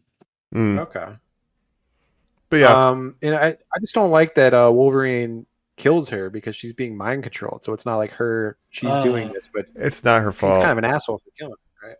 Yeah, I do like the effect though when she drowns and then the body sinks and just thuds against the bottom of the thing because she's so heavy. Her with the liquid adamantium, and basically adamantium like fills her whole body and starts coming out of her eyes and nose and That's stuff. right. It's the room I made you in, Wolverine. Where you were born. The thing about adamantium, you gotta keep it warm because once it bubbling hot, baby, you gotta keep this cauldron bubbling. You volunteered for this, Logan. You signed up. Stole what? You volunteered, signed up.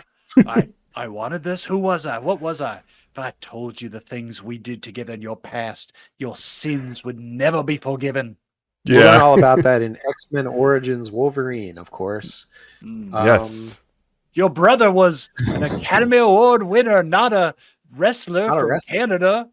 Yes. He certainly wouldn't go on to play Michael Myers. But it's interesting. They say like, oh, Stryker, aside from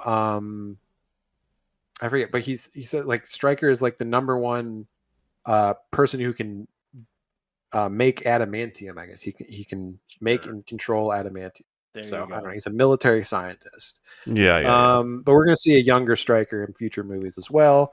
So we'll learn more about that. But Yeah, but basically, we get Wolverine and Deathstrike. We get Jean Grey fighting a mind-controlled Cyclops. God, it's not you. right, Yeah. Cyclops, who's been absent for most of the movie, finally Even these reappears. scenes, you kind of don't buy that it's him. He's wearing like a hat and a mask. You're like, there's no way that's James Marsden. Yeah, he Yeah. must have been on set for like 2 days. I Yeah. don't know, but Bummer. and then we have Professor X being mind controlled. Yeah, everybody's back together. Scott or Nightcrawler's there too, and they're like, "We need to get in there, blow it up." No, Cerebro's linked to his brain. If we breach the door, his brain will explode into butter. All right, well, we need to jump in. I can't do a jump. I've never been in there.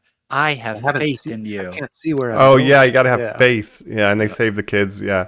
And Yeah, so ultimately, there's a little bit of Storm Nightcrawler stuff. I wish they did more with that, but yeah. What's Yeah. happened to your skin? I am an angel, my dear. oh yeah. Okay. But we get in there, and what I like about this movie too is like Xavier is losing. Like he is going to kill all of the mutants. It's not like he needs intervention. He's Like totally being we have lost. You know what I was thinking about this time? Everybody's paralyzed, every human in the world. What if you were a pilot? I mean, there were people who were flying planes. Oh geez. I mean, somebody died. Like, people were killed by this event. You know what I mean? Of every human just suddenly freezing. Mhm. Right. True. And we didn't talk about the earlier scene at the museum when Professor X kind of freezes time, which I didn't know was one of his abilities as an X-Men. He can just freeze time. He's got your brain on lock, dog. He can erase you if he wants to. Dog. Yeah, he It's just game puts your brain on over. pause. It's good thing he's a good guy. Yeah. Yeah. He's not Jacob. You like your devotion for Magneto. It's so interesting as a non-comic fan, because every comic fan has known for at least the past 10 years that Xavier is the villain and Magneto is the hero, and that's how they write it now. Like, that is just what it is now. And they explore that in the First Class universe a little bit. Like sometimes what you're doing, Charles, is immoral with your mind control. X-Men, why not X-women? That's right. J-Law, we're coming, baby. We're coming. Yeah, we're getting there. Little baby Mystique, aka. But ultimately, we do have Iceman saving the day by making it too cold for Jason to do his mind control on Xavier. No, Doug, no, Mike, that's Storm. Iceman. Storm does that. Not bring the kids for this, Mike. I'm telling you, I forgot. Rogue, wait on the ship. We're not going to need you, dog. So everybody just stay there. Pyro. And that's why at one point, Pyro. Right. Yeah. And then Wow, later, that's they're like, true. "Where's Pyro?" Oh, he went with Magneto. Yeah. Oh yeah. Magneto gives him, "You're a god among ants. Don't let anybody tell you otherwise. What's your real name?" Yeah. I like that. I can only control it. You're a god among ants. What's your real name? Which apparently is like mutants' real names is just like a cool nickname that they make up for themselves. Call me Pyro. But that also feels like an allegory thing. Like, no, who are you really? Like, the answer is Pyro, and kind of silly, but that's very clear. And I like how he floats the lighter over initially to look at it, but after he talks to him, he hands it to him 1-to-1, like as a "I respect you" gesture. So little stuff like that, and the writing is nice in this movie. But and speaking of First Class, when we get the show me the real Raven. I said the real Raven. We'll get there. But we do, luckily, we end up not killing every human being on Earth or every mutant on Earth. And that's right. Well, so that's Magneto's ultimate plan is to flip it, and instead of genociding all the mutants, he wants to genocide all the humans. Luckily, they're able to stop it before he does that. But as they're escaping, he does see Stryker and sort of ties him up and is like, "All right, you're going to die. Goodbye." Yeah, basically, he makes a show of it. Yeah. And then Wolverine has a scene with Stryker. Doesn't. Yeah, because later Wolverine's like, "Oh, you're still alive." He's like, he leaves him alive, but then Wolverine just leaves him, and then and I've got a mutant kid, and I'm a dad now. I'm a teacher, and I've accepted that. Yeah. Mm-hmm. But they could have saved Stryker, and he does leave him to just die and get drowned by the flood, basically. Cut to the president is about to give a big speech, and suddenly the lights dim. Yes, and then all all the X-Men show up in a very scary scene, probably for the The president. world is very confusing. You wouldn't want to add to that, would you, you little bitch? You're right. Remember who you are. They called me Xavier, and I'll fucking kill you if you step out of line. Mhm. Oh, This is Yeah. not a Yes, threat, sir. though. Yes. is what someone would say if they were threatening you. I'm, of course, not. Yeah. This That's whole what you thing. can say. Yeah, maybe Professor Xavier's not a perfect guy, but he has good aims. Like he wants peace between humans and mutants, whereas Magneto does kind of want to start a human mutant war. So he's doing what he can to de-escalate tensions, right? Yeah. So he's like, President, you have a Yeah. chance to make the right choice. You know, you're going to give this speech. He's in the middle of giving a speech, and then they pop in. They give him the files on like all the crazy stuff that Stryker was doing. They're how like, did you get this? Let's say I know a little girl who can phase through walls. that sounds like a whatever he security says. concern to me, sir. That's Yeah. horrifying. He literally we sent also a didn't mention, student so into when the they- Pentagon. Kitty, it's time to pay for the school like you always do. Phase through a bank for Daddy Xavier. We've got Yep. bills to pay, Kitty. Uh-huh. No, Xavier, you always make me do bad things. Kitty, shut up. You don't even want to know what I'll do to your brain. I'll go into Oh, Cerebro no. and think real hard about it. We also have to mention when they're leaving the lair of Stryker, there's a big scene where Jean Grey sacrifices herself to Of save course. the plane. Thank you. Cyclops tries to go after her and isn't able to, and so that's the big ending twist: is that Jean Grey sacrifices herself. and dies. Jean's powers have been on the fritz. She's been reading people's brains more strongly. She's been out of whack, out of tune, and this Mhm. entire film she's been hinting at it. There's this great moment. I gotta say, they do bring James Marsden back for one fucking scene that works, where she's holding the water back and she speaks through Charles Xavier, where he's suddenly like, "It's my Yes. choice," and James Marsden has to do a tender, love scene with Through Patrick Stewart in a Stewart, yeah. wheelchair. It Yeah, is yeah. so crazy. Yeah. And then there's a final scene with Xavier, Wolverine, and Cyclops at the end when they're in his office. Just going. Fun fact about this scene too that I was reading, doing my research for the quiz. This scene they shot later than the rest of the movie, and they shot it in London because they had to get Hugh Jackman for one day, who was working on Van Helsing in England. So they needed Wow. him Just for say one Music day. Man, but Van Helsing, sure. Yeah, Van Helsing. One of my favorites. Maybe that's our bonus for this series. Oh, heck yeah. could be. No. And that's why. So his hair looks slightly different in that movie. It's higher because he had long hair for Van Helsing, and he had to cover it up with a Wolverine wig. So he's wearing a Wolverine wig in that one scene. So I like when he Fun talks to Scott, he pulls Scott to the side after they talk to the professor, and he's like, "Hey, man, I just got to tell you, Jean Grey did make a choice. She chose you." And it's like, bro, he had no idea you were like hollering at Jean or that you smooched. Like he had no idea that this was sorry. happening. Did Been in a you guys, relationship with Cyclops what the did whole you Did you guys guys hook talk up? about? Well, we were gonna cheat on you, and like trust me, it got closed. And They ultimately, did she kiss. said, Well, like, kissed I her, can't but do she this. wasn't really into it. And Scott's like, Yeah. I'll kill you. Like what a crazy thing to Yeah. say when your bro lost his Yeah. wife, basically. Like Anyways, Right. here's your cuck chair. We also I was trying to mentioned fuck that her, but Mystique- she wouldn't let me. She There's would a let me scene where dog. Mystique comes on to Wolverine as Jean Yes. Grey, and he's very into it at first, and then sees the scar that he left from the first movie when he fought Mystique, and Yep. she says, "Oh, nobody leaves a scar like you," and then realizes it's One that's Mystique. never gone away. I also like Um, that she has no motivation other than she wants to bone Wolverine. She's not getting information. She just wants to fuck Wolverine. She's like- That's why I like Mystique. She's just doing whatever, kind of. True, Yeah. you can sound like anyone else. Sound like anyone else. Yep. Whoa. Yeah. And I like again, Mystique and She's Magneto. great. I feel like they get more to do in this movie than even the last. Rebecca movie. Romaine really shines in this film, and this movie in particular is why she still has an acting career, I would argue. I think you're right, and it's kind of a bummer with the next movie. We'll talk about it next month, but it's a bummer what they do with her character in Magneto to me. I only saw that once in theaters and was really disappointed, so I really don't remember much of it. So it's going to be an interesting Wow. rewatch. Yeah.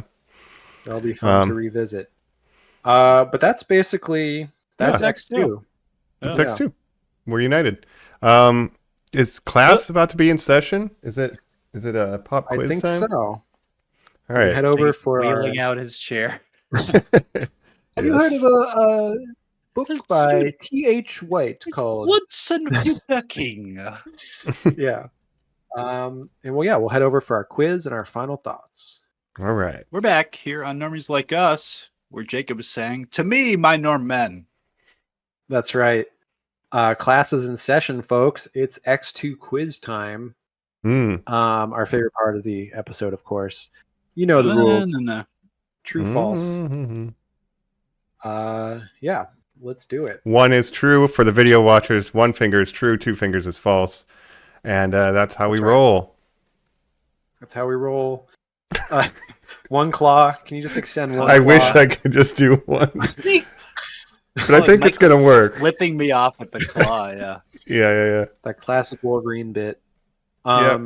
All right, first question. Good. We're jumping right into it here. Mm-hmm. Tyler Mane was going to return as Sabretooth. True or false? I'm locked in. In this movie. Locked in? I'm All locked right. in. 3, 2, 1, reveal. I True. hope so. That was true. He Hey, was actually okay. going to return, and he was going to be Stryker's bodyguard, mind-controlled Why? bodyguard. But instead, they rewrote it to be Lady Deathstrike to fill that part instead. Oh, But, I mean, that would track. Yeah, I agree. I would rather had Sabretooth. That's interesting.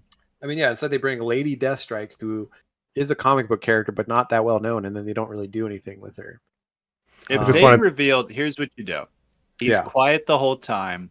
Wolverine's constantly like, "You have any of you say, Chuckles, I kicked your ass before." And it is harder. Like, he's punching him and it's not working.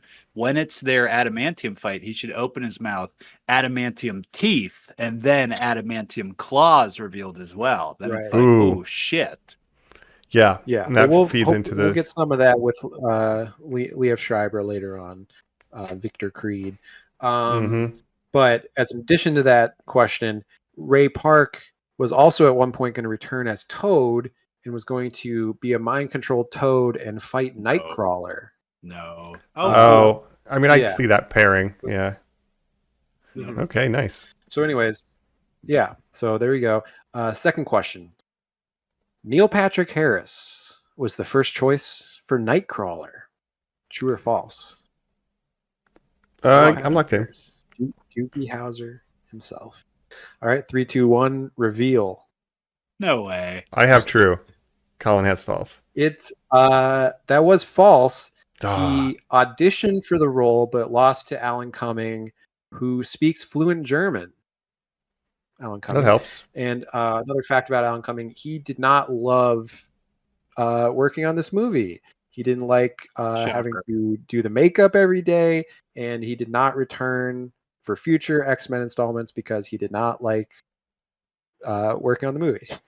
Yeah, I'm no. not coming back. 9 hours before you even start work, I'm good. Yeah, that would be annoying. Yeah. Have we said that he's coming back for Doomsday yet? We have not said that Well, yet, he but is. yes, he is coming back for Doomsday. I didn't even know that. Wow. Yeah, they got the makeup down to 2.5 hours now.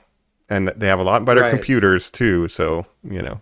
I know that's something J-Law would complain about as Mystique, where it's like, yeah, you have to do the makeup. And like, as those movies go on, you'll see she's in makeup less and less and less. Oh, the last one, she's like, "I'm Jennifer Lawrence. I did not play Mystique." It's like the opposite of the conversation with Nightcrawler. We shouldn't have to hide. And she's like, I explicitly wish to hide.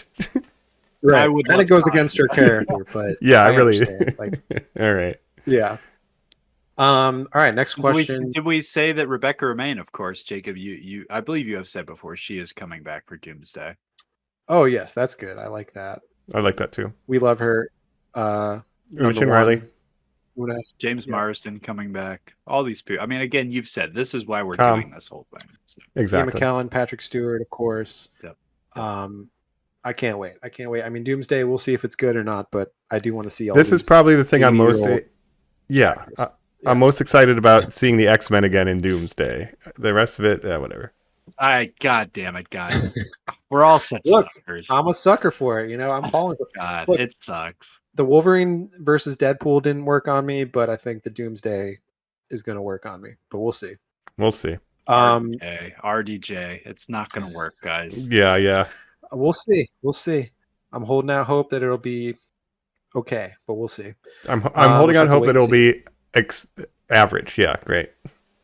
Yeah. All right. All right. Next question. So first one was true. Second one was false. Mm-hmm. Question number 3. Most of the extras playing frozen people in the museum scene were mimes. True or false? Hmm. Most of the extras I'm in the locked museum in. scene were mimes. Okay. 3, 2, 1, reveal. True. We're both true. That is true. Obviously, mimes are good at, standing still and doing different things. So they got mimes to be the extras. Kind of makes sense. You know, about that scene when Pyro flares up that cigarette on that dude, who was smoking cigs at the food court of a museum even in 2002? Was anybody doing that? I don't remember that. Dirtbags were doing it. It happened. It depends on the state, because some states still had New York? smoking sections indoors at that time. Yeah, upstate New York. The food court was a smoking area. He was just a bad boy. I remember. anyway. But New York was the last city to have indoor smoking and bars outlawed. So I can. Oh, see then maybe. that. All right. Well, Las Vegas. Oh, Yeah, Vegas, of course. Still, yeah. I I think Boston probably for a long time as well. So, Colin, random story. I remember going to your lake house way back in the day in Kentucky and going to a restaurant and being amazed that there were smoking and non-smoking sections in a restaurant in like 2010 or something. Right. Yeah, they might I was still. like, whoa. Yeah. All right. But it's all indoors. It's all going to the same place. Yeah. Right. Secondhand smoke still goes over into the non-smoking section. Anyways. They should call next them the question. cool guys section and the non-cool guys section. Bring them back. Right. And we did sit in the smoking section because we were cool guys. Yeah. But next question. Stryker's Lair set was the largest set in North America at the time. True or false? His lair. Locked in? The largest set, the ending, I'm locked in. The dam set. Yeah. All right. 3, 2, 1, reveal. True. It's huge. I said false because I think he's tricking That is me. true. Damn it. Huge. It's huge, Mike. It was built It is in huge. an old Sears warehouse. Yes. And the cast and crew would use bicycles to get around. Like when they would have to go to the bathroom and stuff, they would have to bicycle down to where the bathroom was. Wow. And they only ended up using like half the set too when they were shooting. So, Damn. all right, next question. Keep on rolling here. Mhm. Beast, Angel, and Gambit were all originally going to be introduced in this movie. True or false? Beast, Angel, and Gambit. Locked in. I'm locked in. 3, 2, 1, reveal. False. You guys are too smart for me. It is false because I was tricking you. Beast and Angel were going to be introduced, but they ended up being pushed to the third movie. Gambit was not, but he was at one point considered, but never seriously. But they just, with Nightcrawler, they thought it was too many new characters, so they pushed Beast and Angel to the next movie. And also, I thought you were tricking us because we do have Hank McCoy on the TV as a scientist in this movie. So I was like, wait a minute. Do. Not Kelsey Grammer. No. Yeah. But yeah, a little Easter I'm egg there. talking mutant scientist Hank McCoy. Well, the thing is, Mm-hmm. You can't try not being a mutant. It just doesn't work. That's right. All right, next feet question. are huge. I bet your dick is gigantic. Well, imagine if it was blue and furry, my dear. Think his dick is furry too? It's not the only thing that hangs. I would imagine. Sometimes they hang upside down. To have 3 mutants that are blue monsters, that is interesting, right? That Chris Claremont was like, I don't know. Look, I've got a thing. Is that That's like why a printing Nightcrawler is color related thing, to it. maybe? It must be, Mike. It must Could be be. like, well, this is very available. It's very easy for us to do these things. Yeah, Yeah. maybe. And Beast, one of the original X-Men, right? Angel, well as Jean Angel, Grey, one of the Cyclops, original. and Beast. Yep. Nice, man. Yeah. And Iceman, So- my bad. Yep. And Iceman. The Yeah. original 5. Mm-hmm. So we'll have to get that in the last stand. All right, next question. Hugh Jackman, huge jacked man, was Mhm. offered the role of Frank Castle in Punisher after this movie. True or false? Locked For the in. role of Frank Castle in Punisher 2004. All Yeah, I'm right, locked 3, in. 2, 1. Reveal. True. That's so False. weirdly specific. It is true. What? I'm getting killed out here. He turned it down to do Van Helsing instead. I'm Wolverine. Yeah, we don't Yeah, it's like, you we want me to don't be care about another that Marvel yet. character? He's like, it doesn't matter to us yet. Yeah, that's Yeah. true. They wouldn't care I know for a fact that he was the first choice and turned down Jason Bourne because he said, I already play a guy with amnesia. Oh. It would have been weird for him to be Punisher right after being Wolverine. It's like, well, you're Wolverine. Like, yeah, of course you can't be Punisher.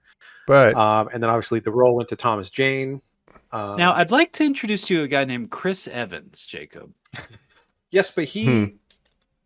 I mean, first of all, Captain America came several years after Fantastic Four, rather than just one year. Different universes. Yeah, Mhm. and it's interesting because people don't really remember him. People don't really remember those Fantastic Four movies too well. Although they did bring him back again in Excuse Wolverine. me, versus he's Deadpool. in an X-Men movie that you said we're not talking about. Yes, as a very funny cameo because you think he's going to be Captain America, and then Say it. Flame on. Huh? Mm-hmm. That is a good bit in that movie. You know, It's a good meta bit, I guess you could say, for a Deadpool movie. if Hugh Jackman was the Punisher in that movie, though, he would have got to fight another big ex-wrestler in Kevin Nash.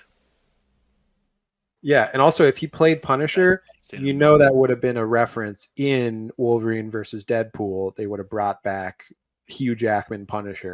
And we're bringing the Wolverine one, not the Punisher version of you. Womp womp. Womp womp. What, bub? But yeah, he turned it down to do Van Helsing instead. And what a Well, great choice I that saw was. Kate We love- Beckinsale on the call sheet, I'd have signed up pretty quick. Mike, same. Mm-hmm. We love Kate Beckinsale. Worried about her. When we do our long form, Are we worried about her? Oh yeah, She look it doing up. okay? We're worried about her. Okay, No. we're worried Is then. it losing a lot of weight or something? It's like mental health. Oh no! All right, well we're worried Yeah. about her. Take care. We're worried about her. We're worried about her. It's okay. Next question. Once again, the Danger Room was going to be included in this movie. As I said last month, it was going to be included at one point in X-Men. Was it going to be included in this movie? True or false? I'm locked in. Locked in? 3, 2, 1, reveal. I hope so. Also true. Bless Bless me. you. I hope so. No. Gesundheit. That's Yeah, good catch. that's what I am Nightcrawler in said. the German circus of Munich. They called me the Great Gesundheit. Save it. Alan Cumming played the Great Kazoo in the Flintstones movie Viva La That's right. Rock Vegas. Do Oh yeah.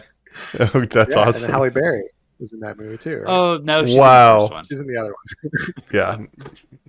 one. Miss Stone, and they call her Stone because she was originally going to be played by Sharon Stone. In that. That's right. That's Miss right. Sharon Stone. True. But yes, actually, that's true. The Danger Room was going to appear once again, but it was cut for budgetary purposes.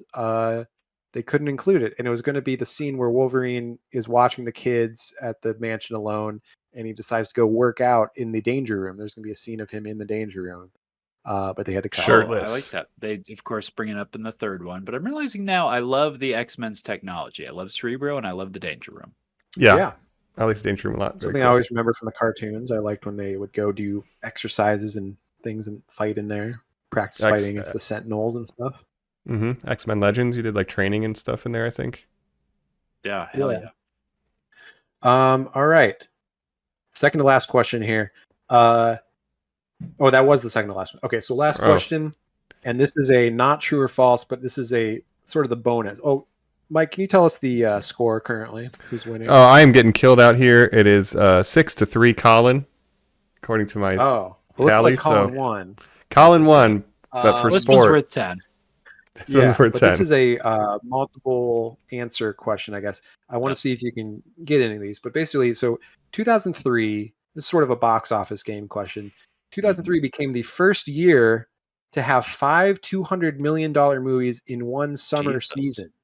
So 5 summer blockbusters came out in 2003 and made over $200 million. This was one of them. Can you name any of the other 4? If you think about 2003, yeah. have we kicked off the Harry Potter? Is this a Philosopher's Stone in 2003? No Harry Potter, and just I will say it's only movies that came out in the summer. Oh, In the summer? So Okay. these are all summer movies. There was another one I will give you. Lord of the Rings: Return of the King came out in December of that year and ended up making over 200 million. But I'm not including that. It's only Summer. 5 movies that came out in the summer. I will say one of the movies we have covered on this show in a long form series. And a lot. Oh, is it Transformers #1? Revenge of the Sith. No, No, that's not the right year. but think about what other franchises, maybe one that's just starting out in the year 2003. 2003 is not Transformers. That's like 07, right? I think. Yeah. Oh, yeah. I guess so. Yeah. I guess that makes sense. What would be starting in 2003? Iron Man? No, we're No. not at Marvel. We're not at big comic book stuff yet. We're not The there yet. Mummies? Did we do the Mummies on the podcast? Not the Mummies. Kind of in the right direction though. We Ooh, did, okay. yeah, we did cover these movies. There's 5 movies now in this franchise. The Ooh. most recent one was a couple years ago. Not a Harry Potter.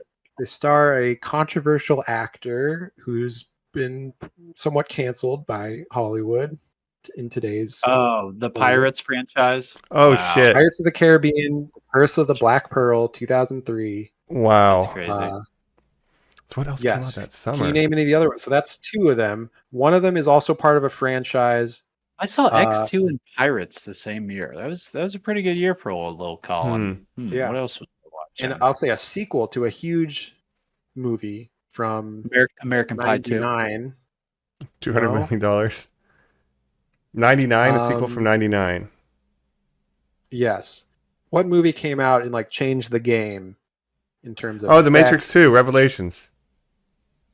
Reloaded. All right. Matrix Reloaded, sorry, but yeah, Matrix 2. Bang. Matrix Reloaded, Pirates Monica of the Caribbean, Bellucci.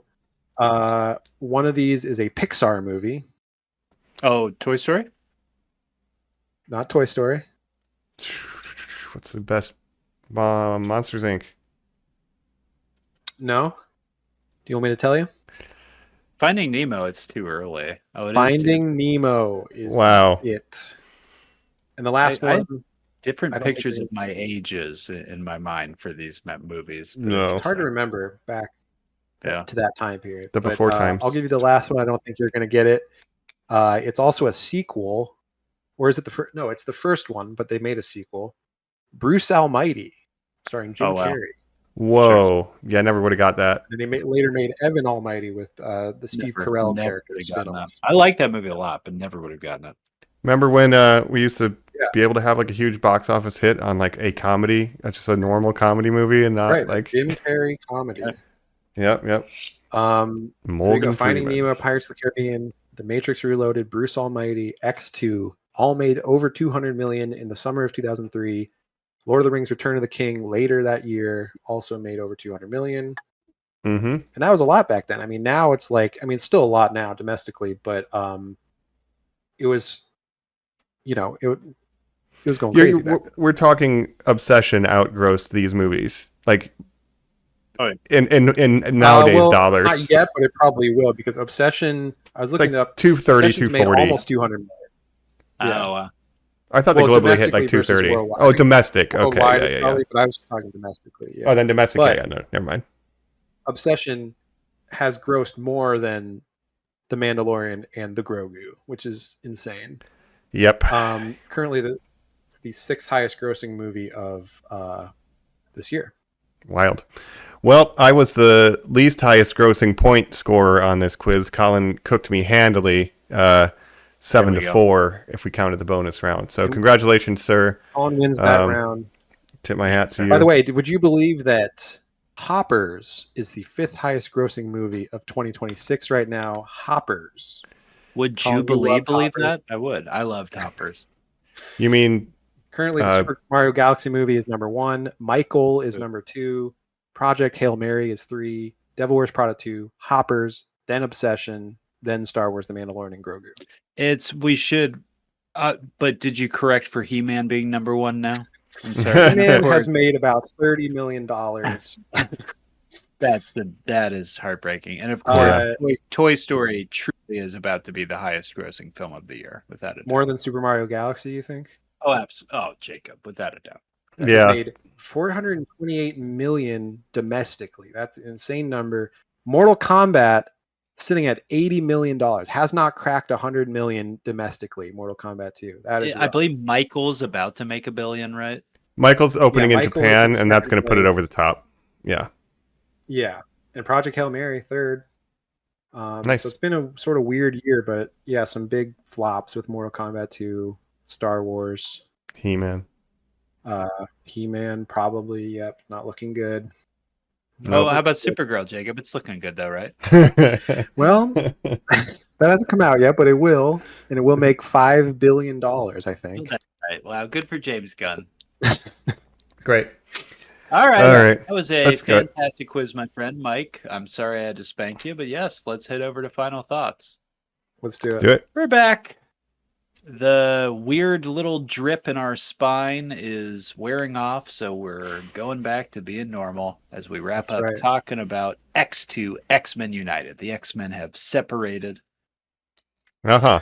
And we've come Um, together to get our final thoughts and going on they're- this they've thing. been united. Mhm. Yes. And Um, one last thing I want to say about the box office of X2. It was the sixth highest grossing movie of 2003. X-Men was the sixth highest grossing movie of 2000. So a nice little mirroring there. And we'll see how the last Please stand does don't next say week. it again for the third one, Jacob. Please, not another 6. Oh, no. We'll see. We'll see that Truly. next month. The mark of the beast. Yeah, X-Men 2.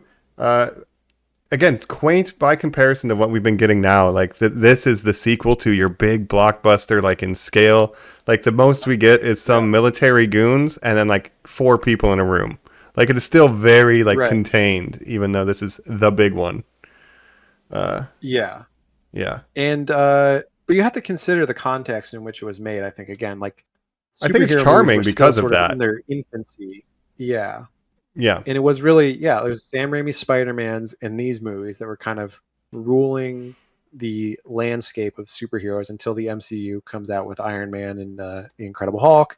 We also had Ang Lee's Hulk in 2004 coming. Mhm. We have, again, Daredevil, we have Elektra, we have Punisher. So we have these sort of offshoots, but the MCU would really just change the game. But this definitely set the stage for that. We're starting to figure it out, and this, I think, is one of the like key moments of like, okay, we might be, until they mess up the third one, but as an example of how to scale, this is pretty successful.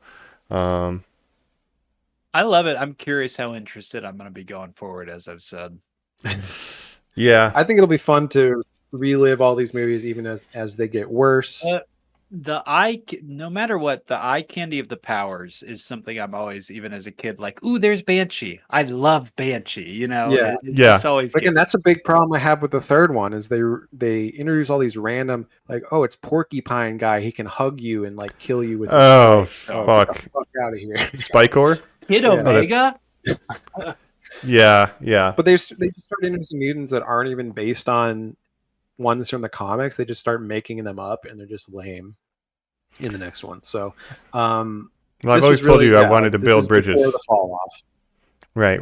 Yeah. This is a most random note, but when Mystique is in the computer room getting the files, as we like to do in the early 2000s, download the data, the mouse is for some reason on the left side of the keyboard. And I was like, what? Who the fuck set up this computer? It's just a weird detail, but it's like, why are we using a left-handed mouse? It's like the most unusual choice. That is weird. Blink and you'll miss For a it, but I left-handed caught it. person. Yeah, it's just like, okay. Yeah. Yeah, I guess that's just the case. That is Sorry, random. actually, sorry, left-handed people. You can have a mouse too. Yeah, how dare you? Just took me out of it. That is weird. But yeah, what is a sort of quaint movie by today's standards, but I still really dug it. I enjoyed watching it, and I think it is an improvement on the first one. Deepening these characters. Again, it feels like there is missed potential where it's like you have such a big cast of characters that some of them just don't get much to do, and even with them giving more lines and stuff to just Halle Berry. It just feels like Storm and even Jean Grey and Cyclops. Like, yeah, it's like I would just wish they had more to do. And it's going to be a trend over the franchise where it's like it becomes the Wolverine show so much that it's like, well, we got to get Wolverine back in this one somehow. And then later with the new cast, it's going to become the Charles Xavier and Magneto dichotomy with James McAvoy and Michael Fassbender. But yeah, we'll see. I really enjoyed rewatching this movie. Yeah, I felt like I did want to go into 3, even though I know it's bad. Like, I like this era of X-Men. Like, I'm not mad at the black leather X-Men era, more or less, you know. So yeah. No, I agree.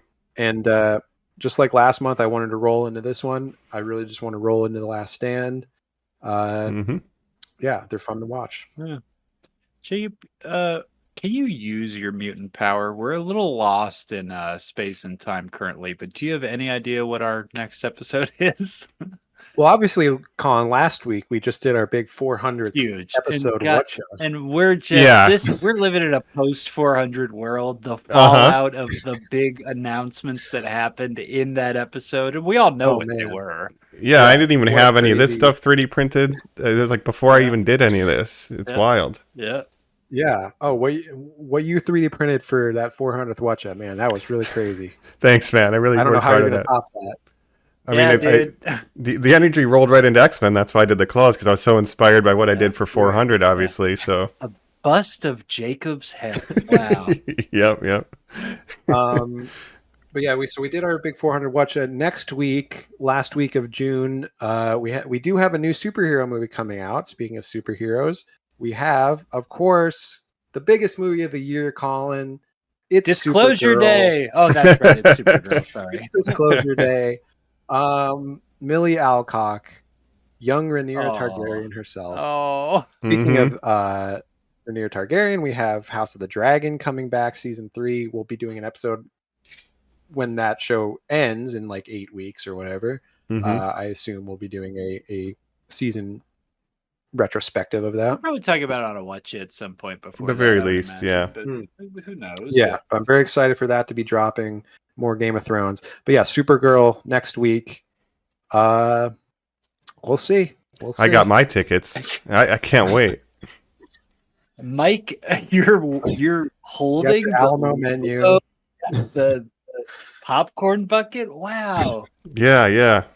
I don't know what it is. Oh yeah, the Lobo popcorn motorcycle. Yeah, the Lobo on his motorcycle that you can fit like 2 ounces of popcorn inside. Can't physically hold. Yeah, it doesn't work with popcorn. No, you were so preoccupied with whether or not you could, you didn't stop and think whether or not you should. It's the Ian Malcolm paradox with popcorn buckets. I read just. I've already talked about what my predictions are for that movie, but I just want to say I read an interview with Jason Momoa where he said, "You have to understand how much input I had on the costumes and the look. Like, it really didn't come together until I decided the character should have claws." And I was like, "Oh, look just like the comic character." Jacob, tell him that. Tell him that Lobo even exists, and I think he would be surprised. Yeah, what does Lobo know about claws? Yeah. When they were rebooting the DC universe, and they're like, "Well, Jason Momoa, he's not coming back as Aquaman, but we are recasting him as a different character, so stay tuned for that." So weird. So Hugh Jackman is not coming back for Wolverine, but we have recast him as Frank Castle, Daredevil, as Punisher. as the Punisher. Yeah. We was We meant have to figure out some July episodes, but we do have obviously Spider-Man Brand New Day coming out in about a month. That's right. So yeah, we got some good stuff. Absolutely. It's the summer blockbuster season is truly here. We've had within the last 4 weeks, once June wraps up, 3 of the 4 were like blockbuster with He-Man and stuff, or Grogu, and now Supergirl. We've been talking about recently. Yeah, is that a trend? But we didn't do an obsession episode or a back rooms episode. Of course, we did just talk about them. We talked about them on the Watcha that we talked about. Yeah. Oh, Jake. I'll remember. Those insights were like really good. Movies. Go back and listen, Normies. That was a really good watch. Disclosure Day, Colin, as we mentioned, which I assume is making about $2 billion worldwide. the records that are being shattered. We're all aware of them. Disclosure Day, we have the Odyssey coming out. Maybe we do an Odyssey episode? I don't know. Oh, Is that a certainly, Normies certainly. subject? Yeah, Christopher Nolan, you kidding me? I got 35 millimeter tickets. I'm not doing IMAX, but the Alamo very rarely does 35 millimeter. But I got mine early because they're selling like hotcakes. Yeah, I should look into that. I might see it in IMAX. I mean, I saw Oppenheimer in IMAX. Did we do an Oppenheimer episode? Because I would Yeah. imagine. I don't think so. I think we Oh. just Wow. Okay. talked about it on a Whatcha, maybe? I'm not sure. Yeah. I was We did a thinking, 'cause if so, Barbenheimer, maybe. obviously we do Odyssey. Maybe we Barbenheimer. did a Barbenheimer. I'm checking. Look, now Um, we have I would be surprised. back session, okay? It's all about back Yeah. session. Back I'm obsessed session. with that back, baby. That's funny. Just go get a room. You know what I mean? Back room. I don't think we did. That's All right. All right. Well, we'll do Odyssey. I'll make Yeah. Yeah. It's got the Punisher and Spider-Man in it. And the Martian. All related to other things we've talked about And this Zendaya. year. And Absolutely. Zendaya. Oh, yeah, because we're going to have Batman. Doomsday. Batman's in it. Pattinson. Yeah. The director of Batman gets... Catwoman. And obviously, we know by now, by the time this episode releases, who won the NBA Finals. We're proud of that team. Cleveland Cavaliers. Oh, wait. It was the Lakers and the Cavs. You read it here first. Knicks and 5. Right. Yes. Couldn't believe it. I'm sure I talked all about that last week on our Whatcha, Yep. of course. Oh, yeah, totally. The big 400. So a lot Yeah, I of remember This is that. episode 401.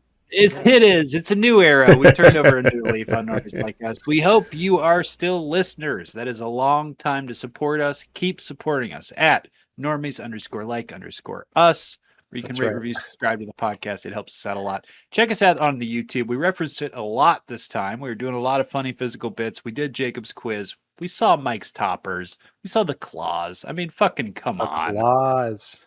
Mm-hmm. We love the claws. Exactly. Yeah. Yeah. Good stuff, normies. Watch the YouTube. Yeah, get ready for Lobo. And otherwise, we have been your hosts. This is Colin. Pew pew. This is Michael James One Howlett. last character. And this is Jake Nito. Ooh, we love what you've done with your hair, Rose. I should have killed you when I had the chance, Jacob. That's right. Too much got a beer, bub. iron in your blood. Yeah. Can't believe they put a roofie scene in a Bryan Singer movie. Crazy. Ooh, too Ooh, real.